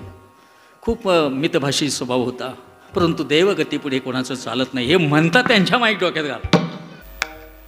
दोष कुणाचा? आपला का देवाचा? त्यानं सांगितलं याला जपा, हे जपा, हे अतिशय मौल्यवान आहे, याला तुम्ही जपले तर आहे. मला एक सांगा, देहाच्या आज्ञेनं मृत्यू येतो. आज प्रमाण वाढले त्याचं कमाल आहे. 14-14, 15-15 वर्षाच्या मुलांना हृदयविकाराचा झटका यावा. कधी आपण जागे होणार? तुम्ही आया तुमच्या पाय पडतो. थंडीचे दिवस आहे, तुम्ही तुमचे लेकर तुम्ही याला ते रोबोट कसे असतात तसे बनवून ठेवले. ते पोरं त्यांच्या हातात म्हणजे, पायात म्हणजे, गुगली स्वेटर, मुस्काट त्यांच्यासोबत. अगो अरे या वातावरणाचा संबंध कधी येणार त्यांचा? रोगप्रतिकारक शक्ती वाढेल का त्यांच्या? आमच्या आई वडिलांनी आम्हाला थंडीमध्ये तांगाळून दिलं बाहेर उड्या अंगाने, आम्हाला काहीच नाही झालं. आपण काय करता? पुढे पुढं मैदानी खेळ खेळता का? कबड्डी खो खो खेळता का? दिले मोबाईल हातात त्यांच्या चीड ती चीड. तुम्ही तुमची पुढची पिढी बर्बाद करता. जेव्हा पुढची पिढी बर्बाद होईल ना, तेव्हा तुमचे फोटो असतील, तेव्हा तुम्ही नसणार आहे मला माहितीये, तेव्हा तुमच्या फोटोवर असे शेल फेकणारे ती लेकरं. कारण तुम्ही जागृत नाही झाला. कधी व्हायचा विचार? शरीराच्या व्याधीमुळे येणारे आजार जे आहेत ना, त्याचं प्रमाण खूप वाढतंय. शरीराला जपा आणि जपण्याकरता आपणच आपले बदल करा. योग्य आहार घ्या, योग्य विहार करा. विषारी औषधं, विषारी पिकं घेऊन विषारी औषधांना फवारलेली पिकं करू नका. विषारी औषधाची अन्न खाऊ नका की त्या अन्वये तुम्हाला अपाय होईल. नीट सांगतो, कीर्तन सोडून बोलतोय, पण नाही बोलू तर काय करू. असो दुसरा एक प्रकार आहे, अपघाताने येणारा मृत्यू. अपघाताने येणारा मृत्यू जो आहे तो सुद्धा असाच आहे. देवाच्या आज्ञेचा नाही, ईश्वर प्रमाणित नाहीये, परंतु याचा मृत्यू झाला. हे कॅपेबल झालेलं नाही. शरीराचा घात झाला, आत्मा निघून गेला. केला. तिसरा प्रकार आहे आत्महत्या. लोक आत्महत्या पण करतात, बरोबर आहे का नाही? काही लोकांच्या विचारी झालं तर मला नाही जगायचं, मेल्यानंतर याला का देवापाशी जागा आहे का? नाही. आयुष्य शिल्लक आहे तरी हा मेला अपघाताने. आत्महत्येचा मृत्यू, काहींचा मर्डर होतं. हे मृत्यू आहेत ना, हे देवाच्या कारणे नाही, देवाच्या आज्ञेचे मृत्यू पत्करा. आणि देवाच्या आज्ञेचे मृत्यू केव्हा येतात? आज शास्त्र असं सांगतं की तुम्ही पौर्णिमेचे 1000 चंद्र जेव्हा बघाल आणि त्या बघितल्यानंतर येणारा जो मृत्यू आहे तो देव आज्ञेचा मृत्यू आहे. मग 1000 चंद्र पाहिजे म्हणजे किती वर्ष आयुष्य? 82 वर्ष आयुष्य कमीत कमी. किती? 80च्या पुढे गेले पाहिजे तेव्हा मला. तुम्ही मेले ना, मी खात्रीने सांगतो तुम्हाला मोक्ष गॅरंटेड लिहून देतो. फक्त 80च्या पुढे जाऊन दाखवा. तुम्हाला तुमचं ऍडमिशन करायला मी ते दिलं, पण जगेल कोण? गॅरंटी आहे? शाश्वती आहे? सरासरी आयुमान 67 वर्ष झाला. सरासरी 67 वर्ष भारताचं. 67च्या पुढे कोणी जायला तयार नाही. कसं व्हायचं आपलं आणि कसं जीवन जगणार? आणि हे जीवन जगणं म्हणजे बिघडलेल्या तुमच्या आमच्या जीवन व्यवस्था आहे. या व्यवस्थेचा विचार करा. निव्वळ आम्ही सुशिक्षित झालो म्हणून जगू नका, आम्ही सुव्यवस्थेत किती बसलो याचा विचार करा. आणि अजून एक महत्वाचं सांगतो, हे सर्व करण्याकरता पूर्वी एकत्र कुटुंब पद्धती होती आणि एकत्र लोक जेवायला बसायचे सर्व घरात आणि हसून खेळून जेवायचे. आता राहिली का एकत्र कुटुंब पद्धती? आवडतं का? तुम्हाला आवडतं का? लग्न झालं 2-4-6 महिने झाले काय? अहो सांगायचे तुम्हाला वेगळे निघा वेगळे निघोणी संसार बघा. आपलं बाळाचं पप्पा, बाळाची मम्मी, बाळ्यावाली ताबायची पण जेवायला बसले संध्याकाळी निवड होतं बघा. निवड होतं झाले. हे काय मेंटॅलिटी खराब झाली. 24 तास मोबाईल मध्ये उठले तुम्ही. मनस्थिती आपली बॅलन्स मध्ये जायला लागली. आनंदाच्या उकळ्या फुकायला विचारच तसे राहिले नाही. मग या सर्वांचा विचार तुम्ही कधी करणार? आणि आनंदाचा विचार जर करायचा असेल तर आनंदाचा कंद जो आहे ना त्याच्याकडे जा. आणि आनंदाचा कंद जो आहे ना तो भगवंत आहे. तुमचा आमचं स्वरूप आनंद कंद आहे. मनुष्य देहाचे नेते आहे सच्चिदानंद पदवी घे एवढा अधिकारणारा कृपावपणे दिला. सच्चिदानंद स्वरूपामध्ये जर जायचं असेल तर आपली मनस्थिती आनंदी ठेवा. आणि मनस्थिती आनंदी ठेवायची असेल तर साधू संतांचे विचार आहे का एकदम आनंदी राहा. बघा आपल्याकडे काही घडलं तर आपण विचलित होतो, डिस्टर्ब होतो, काहीच मेंटॅलिटी आपली ठीक राहत नाही. हे माझ्या विरोधात घडलं, हे असं घडलं तसं घडलं. पण अध्यात्म असं सांगतं की जेही तुझ्या आयुष्यात घडतंय ना त्याचा आतमध्ये प्रवेश त्या गोष्टीचा होऊ देऊ नको. तू आनंदी दर्शन. तू फक्त काय कर देवाचे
स्पर्धेनं काय होतं? माणूस गती घेतो. नीट विचार करा. स्पर्धेनं माणूस गती घेतो आणि गतीचं काय माहिती का? PWDचे नियम पाहिले का तुम्ही? PWD खात्याचे नियम अति घाई संकटाची चित्तविचलित अपघाताची गती आली घात झाला. स्पर्धा म्हणजे मी मोठा त्याच्या पाठीमागं कोण लागलं होतं? विकायला विचार करू नका. मी मोठा हे ठरवण्याकरिता कोण मागं लागलं होतं? गौरव. बरोबर आहे का? गौरव माझं देणार नाही. तुझ्या अग्रभागावर जेवढी जागा आहे ना तेवढी सुद्धा देणार नाही ना. कोण येते? गौरव. साड्याचा हक्क पण म्हणतो नाही आपलाच वाटा आहे त्याच्या. व्यक्ती होती नाव नाही सांगत. प्रेमाचे संबंध होते माझे आणि ती व्यक्ती कायम मी जेव्हा भेटायला जायचो ते शेतातच राहायचे बा. आणि शेतात राहायचे शेतातही पुढं मध्ये नव्हते राहत. पांढऱ्याच्या काळाला काय त्यांचं चालूच पावड्यात. तेव्हा आता माझा परिचय जास्त असल्यामुळे मग म्हाताऱ्याच्या मुलानं मला फोन केला. बाबा तारीख घेऊन घ्या. बाबा गेले पुन्हा पावले कधी म्हणे असं असतं. पण महाराज काय बाबा शिवल्याशिवाय प्रवचन आठवायचे नाही. बाबा पावणे 9ला प्रवचन सुरू झालं. पावणे 10 वाजले काहीच नाही. कावळ्याची लांब फिरायची. त्या मुलाला मी हात केला. म्हणलं अरे बा शिवाला म्हणजे घेऊ कावळ नाही. 12 वाजता चालू पण माझा म्हातारा कावळा सुरू. मग मी विचार केला या म्हाताऱ्याला मी पूर्ण आयुष्यभर पाहिजे. मग माझ्या लक्षात आलं त्याच्या लग्नामध्ये त्याला आहे ना लग्नात पावडं भेटलो. पावडं ताटाचं ते पावडं झिजून बोल झालं. एवढा ताणावं त्याला मला ते पावडं आणून घेऊन त्याच्याही लक्षात आलं हो ते पावडं आणलं घेऊनच तिथं पिंडा पाहिजे. तरी कावळा शिवाना त्या पोरला इकडे बोलवलं इकडे काय तिथं जाऊन बोल तुमची परंपरा पुढे नेईल. गेला तो तिथे. दादा काळजी करू नका तुमची परंपरा पुढे नेईल एवढं म्हणत आणि हातात वळलं पिंड.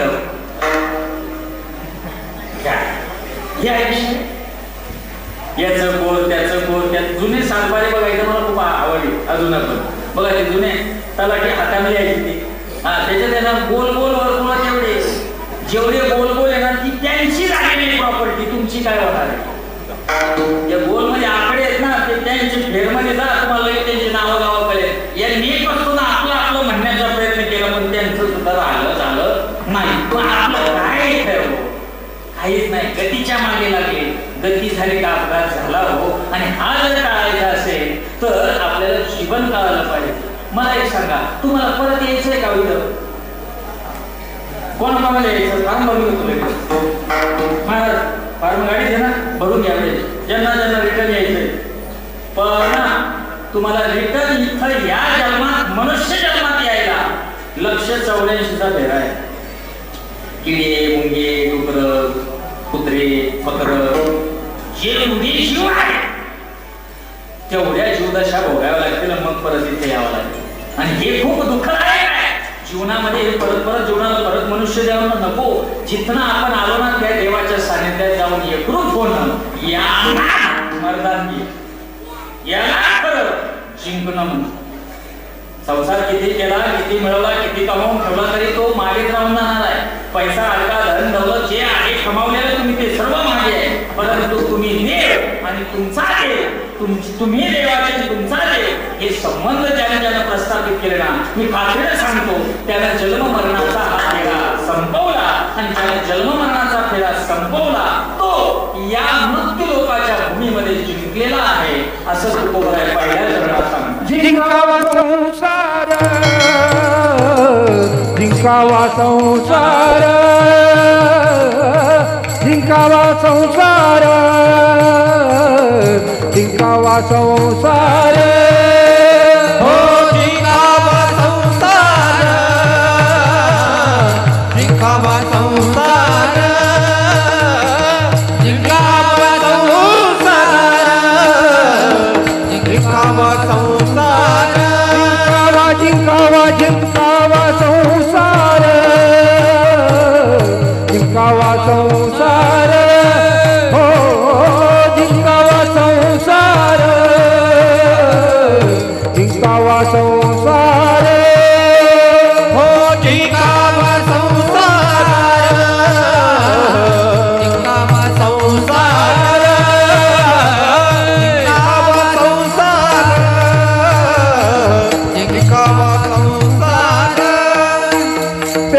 नावे तरी शूर त्याने नावे तरी शूर नावे तरी शूर नावे तरी शूर त्याने नावे तरी शूर याने नावे तरी शूर नावे तरी शूर नावे तरी शूर काय देवा पुढे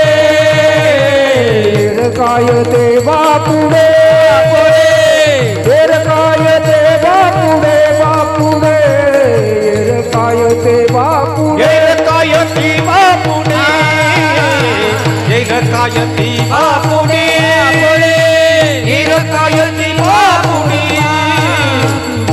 काय देवा पुढे विठोबा रखुमाये जय विठोबा रखुमाई ओ विठोबा रखुमाई रखुमाई विठोबा रखुमाई विठोबा रखुमाई जय विठोबा रखुमाई हो हरि जय जय जय जय जय जय जय हरि जय जय जय जय जय जय विठोबा रखुमाई जय जय विठोबा रखुमाई हरि जय जय जय हरि जय जय जय हरि जय जय जय जय जय जय विठोबा रखुमाई जय जय विठोबा रखुमाई हो हरि जय जय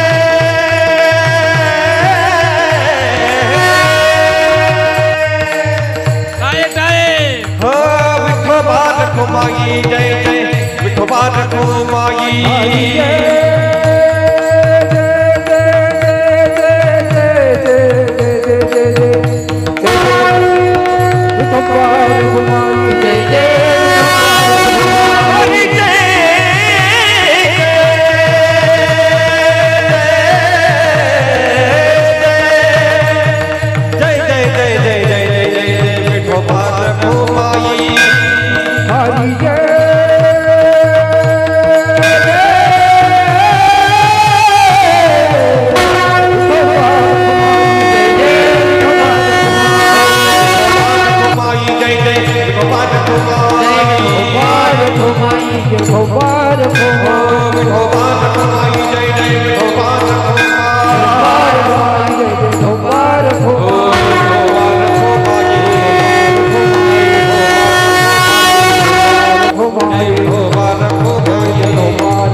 वैकुंठाहून रथच आला आपल्याला हार घालतो आहे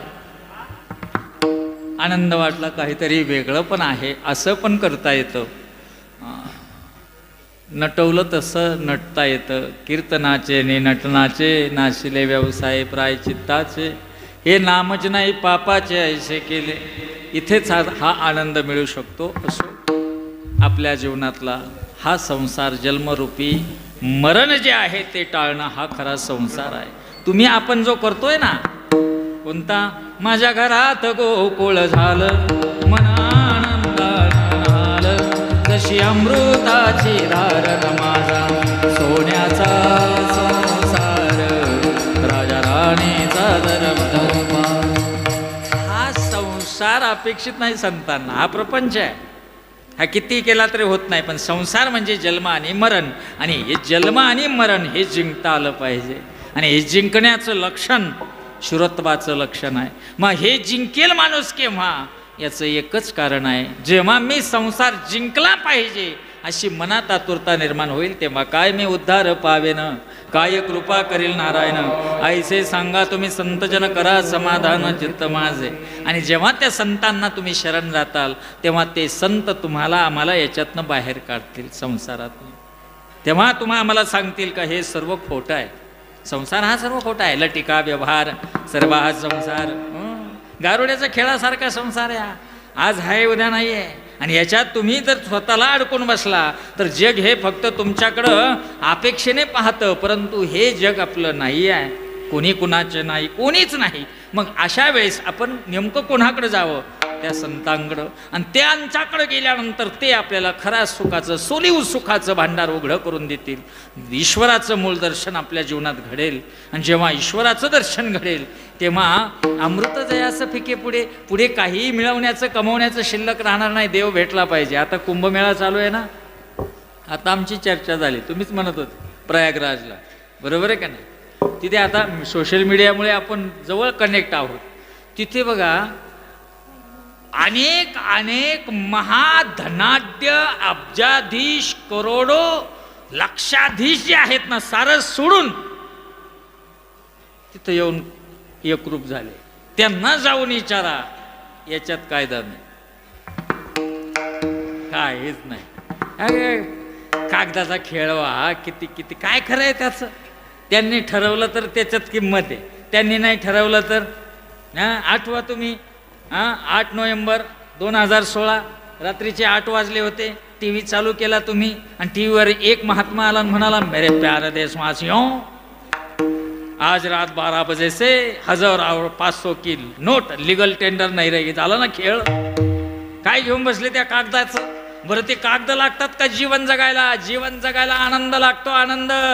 पैसा लागत नाही, उपभोगा करता पैसा आहे, परंतु पैसा हा आनंद विकत देऊ शकत नाही. आणि आनंद जर हवा असेल तर फक्त संत आणि भगवंत या दोनच गोष्टीकडे आनंद आहे. आणि म्हणून ज्यांच्या जीवनामध्ये संत आणि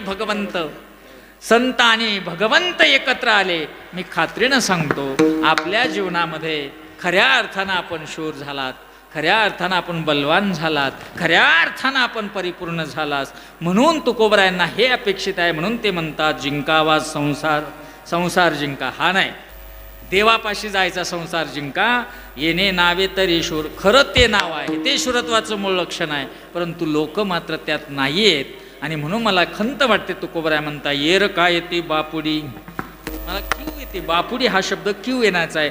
संतांना आपली कीव आली. काय करावं यांना? केर अहंकाराची घोडी. फक्त अहंकार आहे. कसला?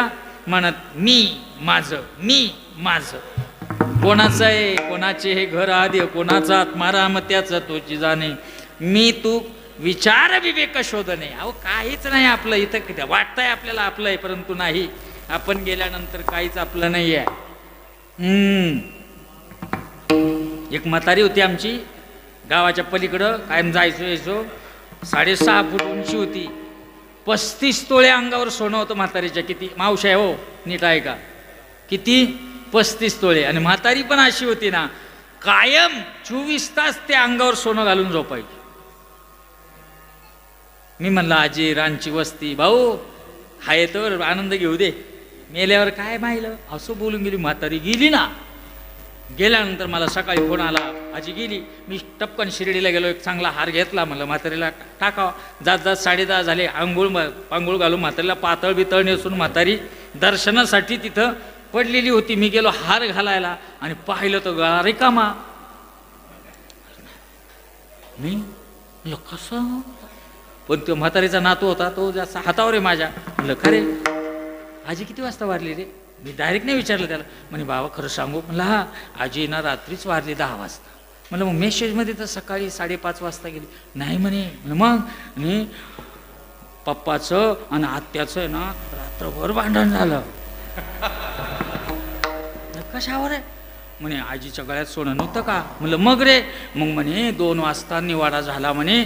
पप्पानं 20 तोळे ठेवले आणि आत्याला 15 दिले आणि मग म्हातारी ओके झाली. काढून घेता हो साल. काय ठेव तुम्ही एवढंही कमवू नका का तुम्ही मेल्यावर भांडणं होती. बस एवढं जरी कळालं तर कीर्तन सफल झालं माझं. तुम्ही एवढंच कमवा का तुमचे दिवस व्यवस्थित घालतील लोक तुमचे खालचे. बस जास्त कमवून ठेवूच नका पुढच्या पिढीला. त्यांना काही काम करायला काही ठेवता का नाही तुम्ही? हल्ली बघा आपण लेकीला संसार देतो, मी त्याच्या विरोधात आहे फडसर. अरे मग तिला तुम्ही सर्व संसार देता नाही, लेके लेके, मग तिनं काय करायचं नेमकं जाऊन? या म्हाताऱ्याला विचारा, त्यांना विचारा, आम्ही वायले निघालो, अंगावरल्या कपड्याने बाजूला काढून दिलं, मग एवढं मिळवलं. मग कष्टाचं मिळवलं म्हणून किंमत आहे. आयतं दिलं तर किंमत राहील का? काय कळा तुम्हाला, आम्हाला जाऊ द्या, मरू द्या. आपला बोलायचा भाग वेगळा आहे. हे जे आहे ना, हे मी माझं सोडून द्या, हे आपलं इथं काहीच नाही. हम जो आहे, मीपणा जो आहे ना, बाबा अहंकार निशी गणदाट, गुरुवचने फुटली पहाट. खऱ्या अर्थानं संतांची एखाद्याची जर भेट झाली तर आपल्या जीवनाचं सार्थक होईल. आणि हे सार्थक जर करायचं असेल तर संसार जिंका, आणि संसार जिंकायचा असेल तर शेवटचे 5 मिनिटं ऐका. विठ्ठल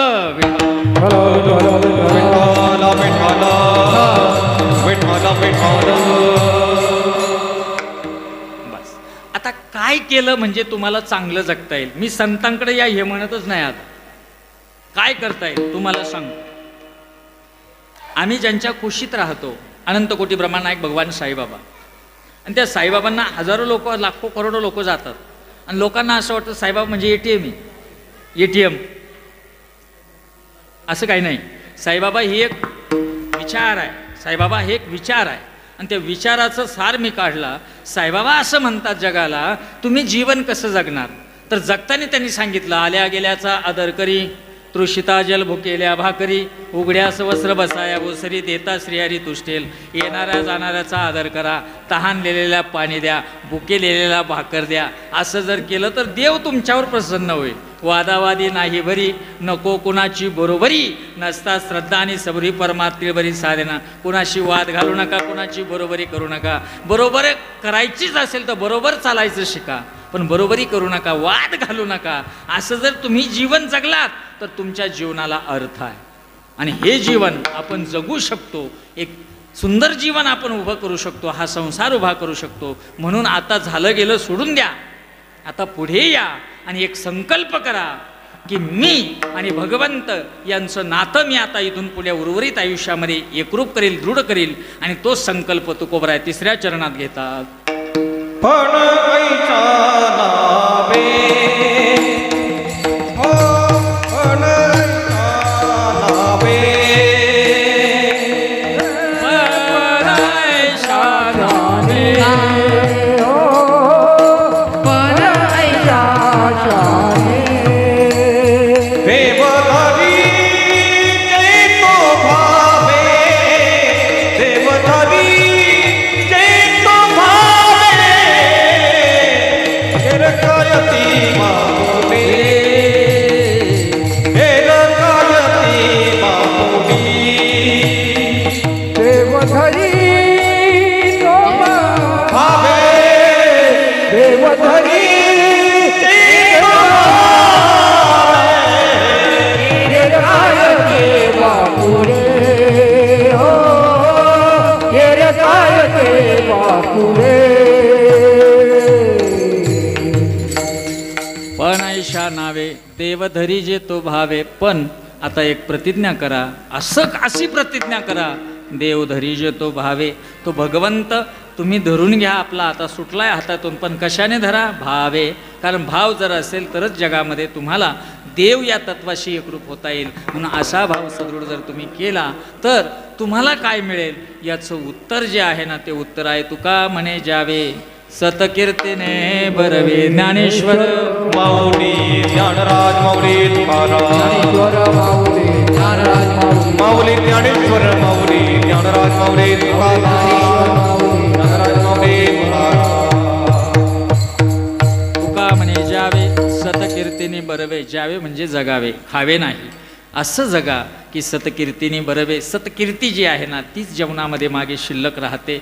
आणि अशी कीर्ती जर मागे शिल्लक ठेवायची असेल तर आपलं जीवन परिपूर्ण करा आणि आपलं संसार जिंका. आज खऱ्या अर्थानं ज्यांनी संसार जिंकला असे गुरुजी, खरोखर त्यांनी आपला संसार जिंकला. 5 मुली, त्यांची लग्न, मुलगा, त्याच्या संसाराचं व्यवस्थापन, हे सर्व पाहत असताना 5ही मुलींचं कल्याण कसं होईल याकरता उच्च शिक्षित असणारे सर्व मुलींना त्याच ठिकाणी दिलं की ज्या ठिकाणाहून मुली आदर्श जीवनाचा प्रभाव समाजापुढे ठेवतील. सर्व अंगानं बारकाईनं त्यांनी आपल्या संसारामध्ये योग्य थाटणी केली. आणि आज ते आपल्यातनं निघून गेले, ईश्वराच्या मूळ स्वरूपाशी प्राप्त झाले. आज न उद्या तुमचं आमचंही जीवन त्याच वाटेनं आपलंही ठरलेलं आहे. फक्त आपल्या जीवनाला ती झालर जी आहे सुखाची आणि भगवंताच्या भक्तीची ती मात्र जोडून घ्या आणि आपलं जीवन परिपूर्ण करा. एवढंच जाता जाता सांगतो आणि माझ्याबरोबर तुम्ही सर्वांनी आता भजन करा. साईनाथ गुरु माझे आई मजला ठाव द्यावा पायी. साईनाथ गुरु माझे आई मजला ठाव द्यावा पायी. दत्त गुरु माझे आई मजला ठाव द्यावा पायी. राजगुरु माझे आई मजला ठाव द्यावा पायी. हळूहळू चला मुखाने साईनाथ बोला पायी हळूहळू चाला मुखाने साईनाथ बोला. साई माझा ज्ञानेश्वर महाविष्णूचा अवतार. साई माझा ज्ञानेश्वर महाविष्णूचा अवतार. आकाशात तारका शिर्डीत द्वारका साईबाबा सारखा देवना. आकाशात तारका शिर्डीत द्वारका साईबाबा सारखा देवना. साईबाबा सारखा साईबाबा सारखा देवना. आकाशात तारका शिर्डीत द्वारका साईबाबा सारखा देवना. आकाशात तारका शिर्डीत द्वारका साईबाबा सारखा देवना. चिखल पाऊस आला चिखल झाला. भिजला हरीचा विना मुखाने साईनाथ बोला. ओम साई नमो नमः. श्री साई नमो नमः. जय जय साई नमो नमः. सद्गुरु साई नमो साई नमो नमः. श्री साई नमो नमः. जय जय साई नमो नमः. सद्गुरु साई नमो नमः. ओम साई नमो नमः. जय जय साई नमो नमः. ओम साई नमो नमः. श्री साई नमो नमः. पुंडरी कवरदा हरी विठ्ठल श्री ज्ञानदेव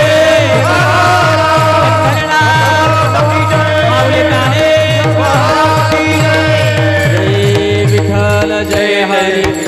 जय विठ्ठल जय हरी. हा मोदी ले कुले बेटी बापुडी उतरी. करा क्षमा करा जो महाराज तुम्ही. हो नाही विचारी ना अधिकार मिया तुला. करा क्षमा करा जो महाराज तुम्ही. तुका म्हणे जडी कोणाला खवाया वेळी करा. क्षमा करा जो महाराज तुम्ही विठ्ठल. ज्ञानदेव तुकाराम. ज्ञानदेव तुकाराम. तुकाराम. कुंडली गोवर्धन विठ्ठल श्री ज्ञानदेव तुकाराम पंढरीनाथ भगवान की जय. अगदी 2 मिनटं बसायचे. स्वर्गीय कारभारी नारायण दराडे गुरुजी यांच्या प्रथम पुण्यस्मरणाच्या निमित्ताने ज्यांनी आपल्या पवित्र वाणीतून अतिशय सुंदर असं विवचन मांडलं ते गुरुवर्य हरिभक्तपरायण विकासजी महाराज गायकवाड, ज्यांचं उभ्या महाराष्ट्रभर रामायणाचार आणि भागवताचार्य म्हणून ज्यांची ओळख आहे असे आदरणीय विकासजी महाराज गायकवाड यांनी सुंदर असं विवचन या श्राद्धाच्या निमित्ताने केलं. मी सर्वप्रथम या दराडे कुटुंबियाच्या वतीनं दुःखद अंतकरणाने आदरणीय महाराजांना धन्यवाद देतो. या दराडे परिवाराच्या दुःखात सहभागी होण्यासाठी राजकीय, सामाजिक आणि विशेष करून शैक्षणिक क्षेत्रातील अनेक मान्यवर या ठिकाणी उपस्थित आहे. त्यामध्ये सन्माननीय वाकचौरे साहेब शिक्षणाधिकारी, त्याचप्रमाणे बाबासाहेब कारभारी सांगळे प्राध्यापक रयत शिक्षण संस्था आणि राजकीय क्षेत्रातील अनेक मान्यवर या ठिकाणी उपस्थित आहेत. त्यामध्ये आदरणीय बंडूनाना बाबड, त्याचप्रमाणे जगनशेठ खैरनार, बबनराव खैरनार, अशोकराव भाबड, अनेक मंडळी या ठिकाणी तोलामोलाच्या या ठिकाणी उपस्थित आहे. परंतु आज एक आगळ्या वेगळ्या प्रकारची श्रद्धांजली गुरुजींना या ठिकाणी देणार आहे, याची सर्वांनी नोंद घ्यायची आणि 2 मिनटं शांत बसायचं आहे. यापूर्वी अनेक कार्यक्रम या ठिकाणी संपन्न झाले. गेली पंधरवड्यात या ठिकाणी 5 वर्ष श्राद्ध, 4 अंत्यविधी असे अनेक दुःखांकित कार्यक्रम या ठिकाणी संपन्न झाले. परंतु आजच्या या दसक्रियेच्या या वर्षश्राद्धाच्या निमित्ताने गुरुजींना त्यांच्या एका छोट्या मुलीने एक सुंदर पद्धतीची श्रद्धांजली लिहून या ठिकाणी माझ्याकडे दिली आहे. तिचं वाचन अगदी 2 मिनिटात मी करतो. तीच खरी श्रद्धांजली गुरुजींसाठी ठरेल आणि ती आपण सगळ्यांनी श्रवण करायची अशी विनंती करतो आणि मी त्या श्रद्धांजलीचं या ठिकाणी वाचन करतो. सुरुवात कशी करावी, काय लिहावे या विचारांविषयी खूप दिवसांपासून संभ्रम होता. अर्थात ज्यांच्याविषयी लिहिणार त्यांच्यातील मोठेपण, माणूसपण, बापपणा माझ्या अल्पबुद्धीला कळेल असेल का? ज्यांनी मला हे सुंदर जग दाखवले व माझ्या आयुष्याला आकार दिला, सुकर समृद्ध केले, अशा अत्यंत आदरणीय माझे वडील म्हणजे आमचे नाना. नानांबद्दल लिहिताना मनामध्ये असंख्य भावनांचा, आठवणींचा संचय असताना त्या व्यक्त करता येत नाही. कागदावर उतरवताना विचार स्तब्ध झाले आहे. शब्दभंडार कमी पडत आहे. असे का व्हावे? बुद्धी किती तेज असली तरी भावनांना मात देऊ शकत नाही म्हणून असेल का? आज देखील काही सुचत नाही. पण तरीही नानांविषयी मला आठवते त्या वयापासून त्यांच्या ज्या स्मृती, व्यक्तिमत्वाचे पैलू माझ्या मनाला, बुद्धीला उमगले ते टिपण्याचा केलेला हा अल्पसा प्रयास.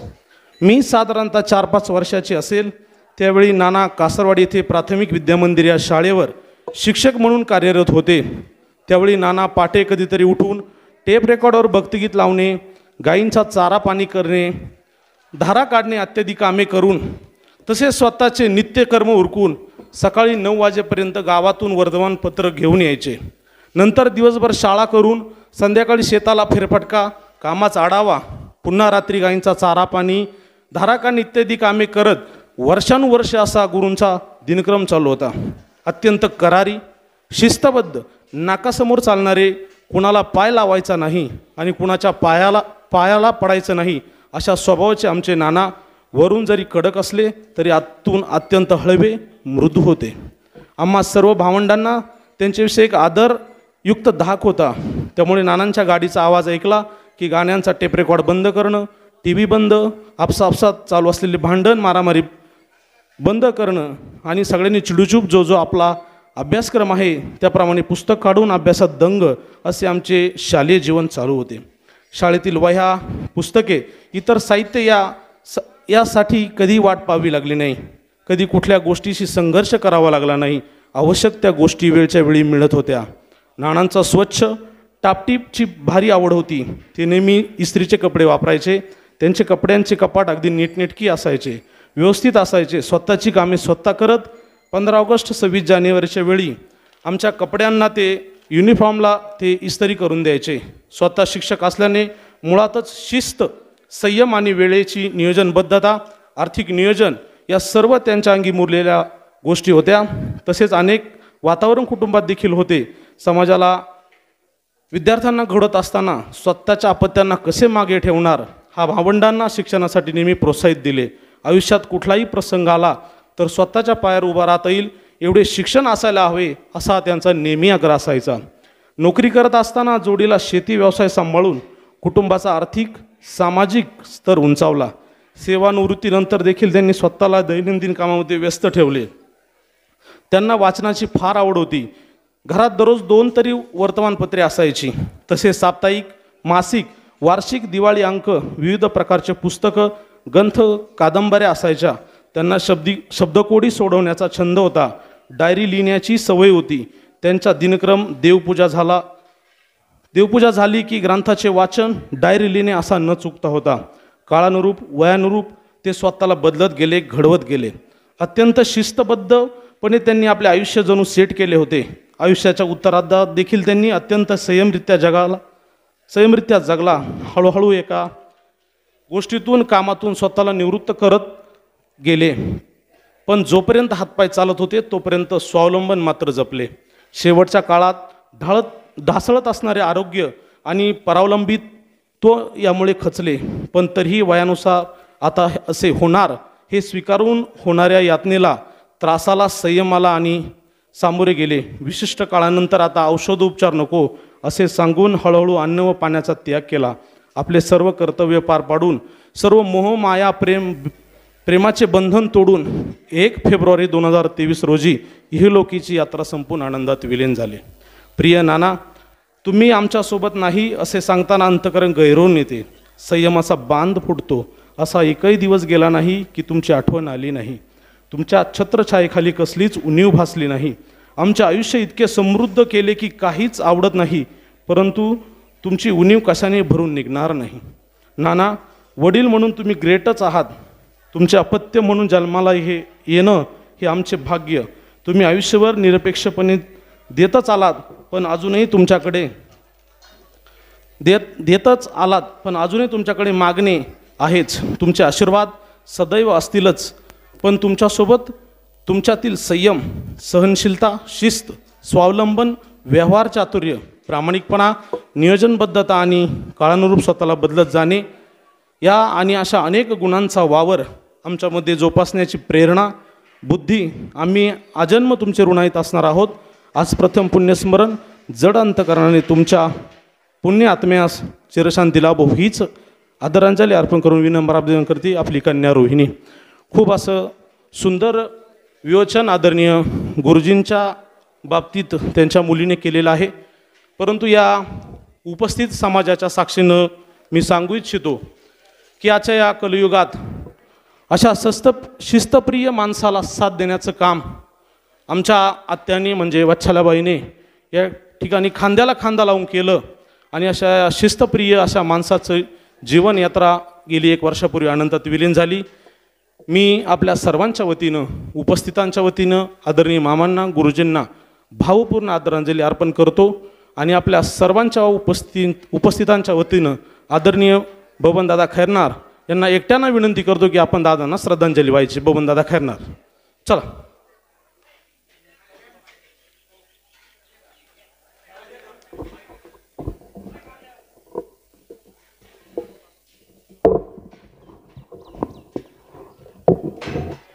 शोकाकुल बंधू आणि भगिनींनो, गेल्या 1 वर्षापूर्वी आपले सर्वांचे मार्गदर्शक, सर्वांचे हितचिंतक असे कारभारी नारायण दराडे गुरुजी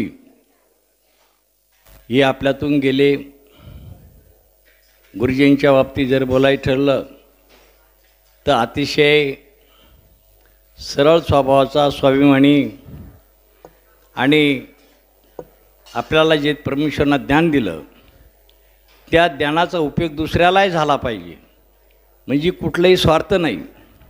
तसं जर ह्या कुटुंबाचा विचार केला तर दादा रामचंद्र असतील तेव्हापासून आमच्या वडिलांचे ते मित्र होते. ह्या मंडळीमध्ये कधी स्वार्थ नव्हता, हव्यास नव्हता, आटास नव्हता.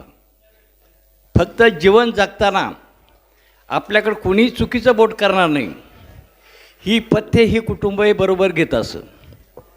तसे गुरुजी जीवन जगताना आईवडिलांची सेवा केली, बंधुप्रेम टिकावलं आणि गावामध्ये सुद्धा एक अजान शत्रू म्हणून त्यांची ख्याती होती.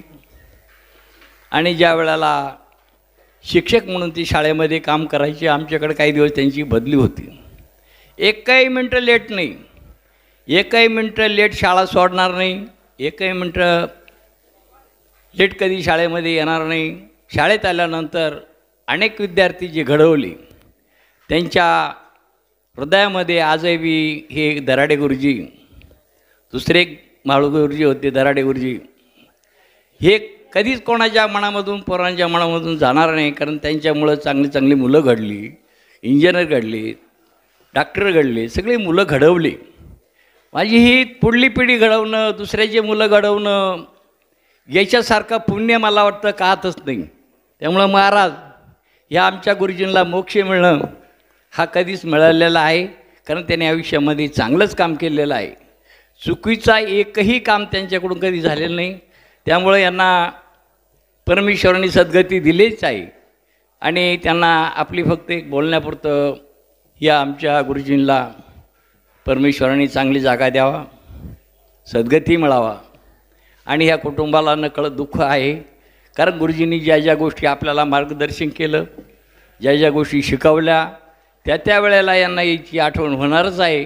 आणि हे दुःख ह्या दराडे परिवाराला जे झालं ते कमी करण्याची शक्ती परमेश्वर त्यांना देव. व आपल्या सर्वांच्या वतीने गुरुजींना शेवटची एक श्रद्धांजली अर्पण करतो आणि थांबतो.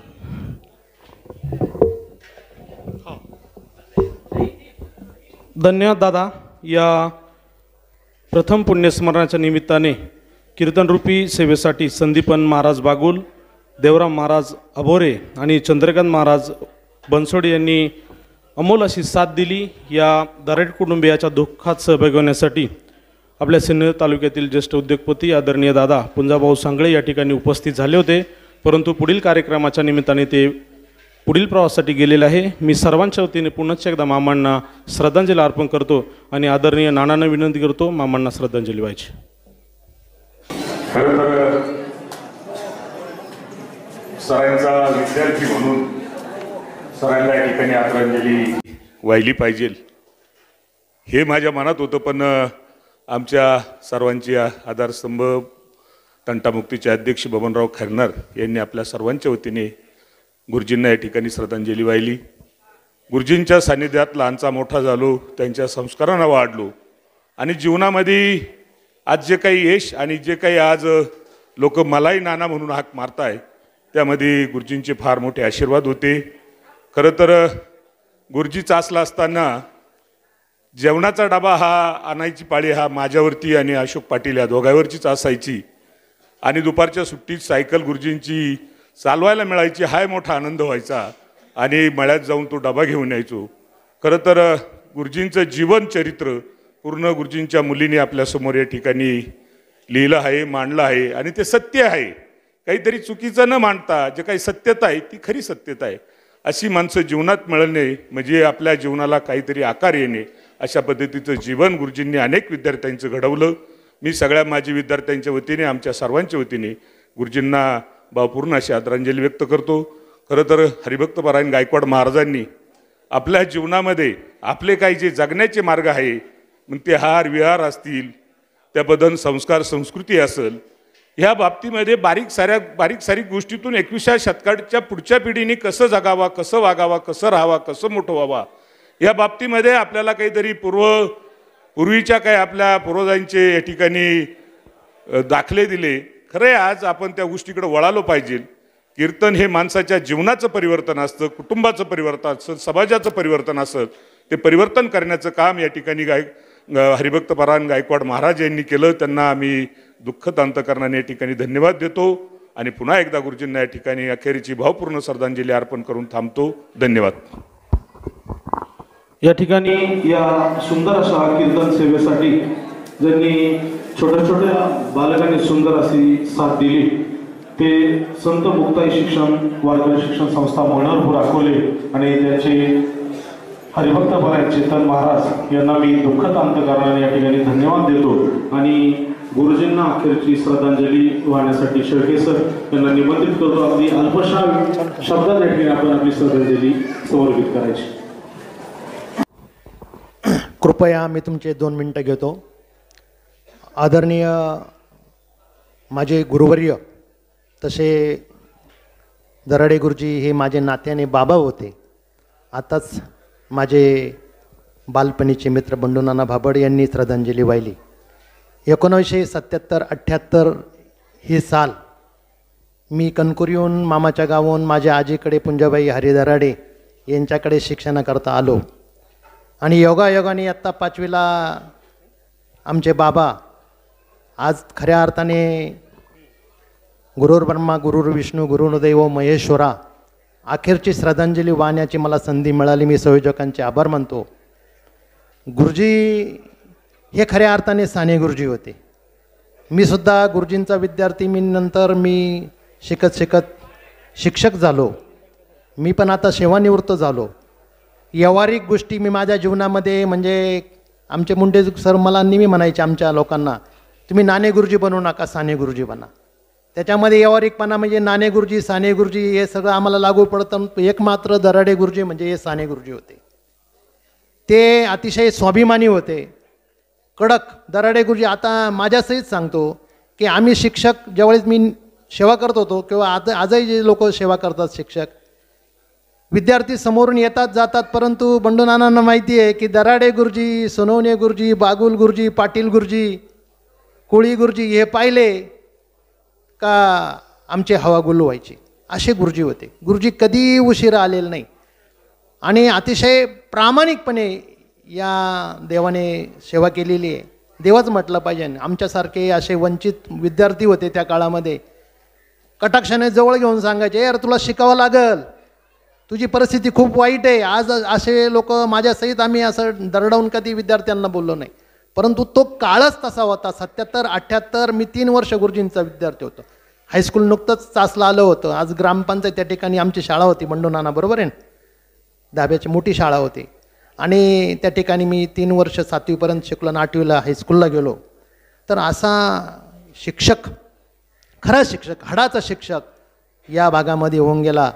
आणि आज खऱ्या अर्थाने त्यांना बोल कौतुके बोलावे, करावा आत्मसन्मान.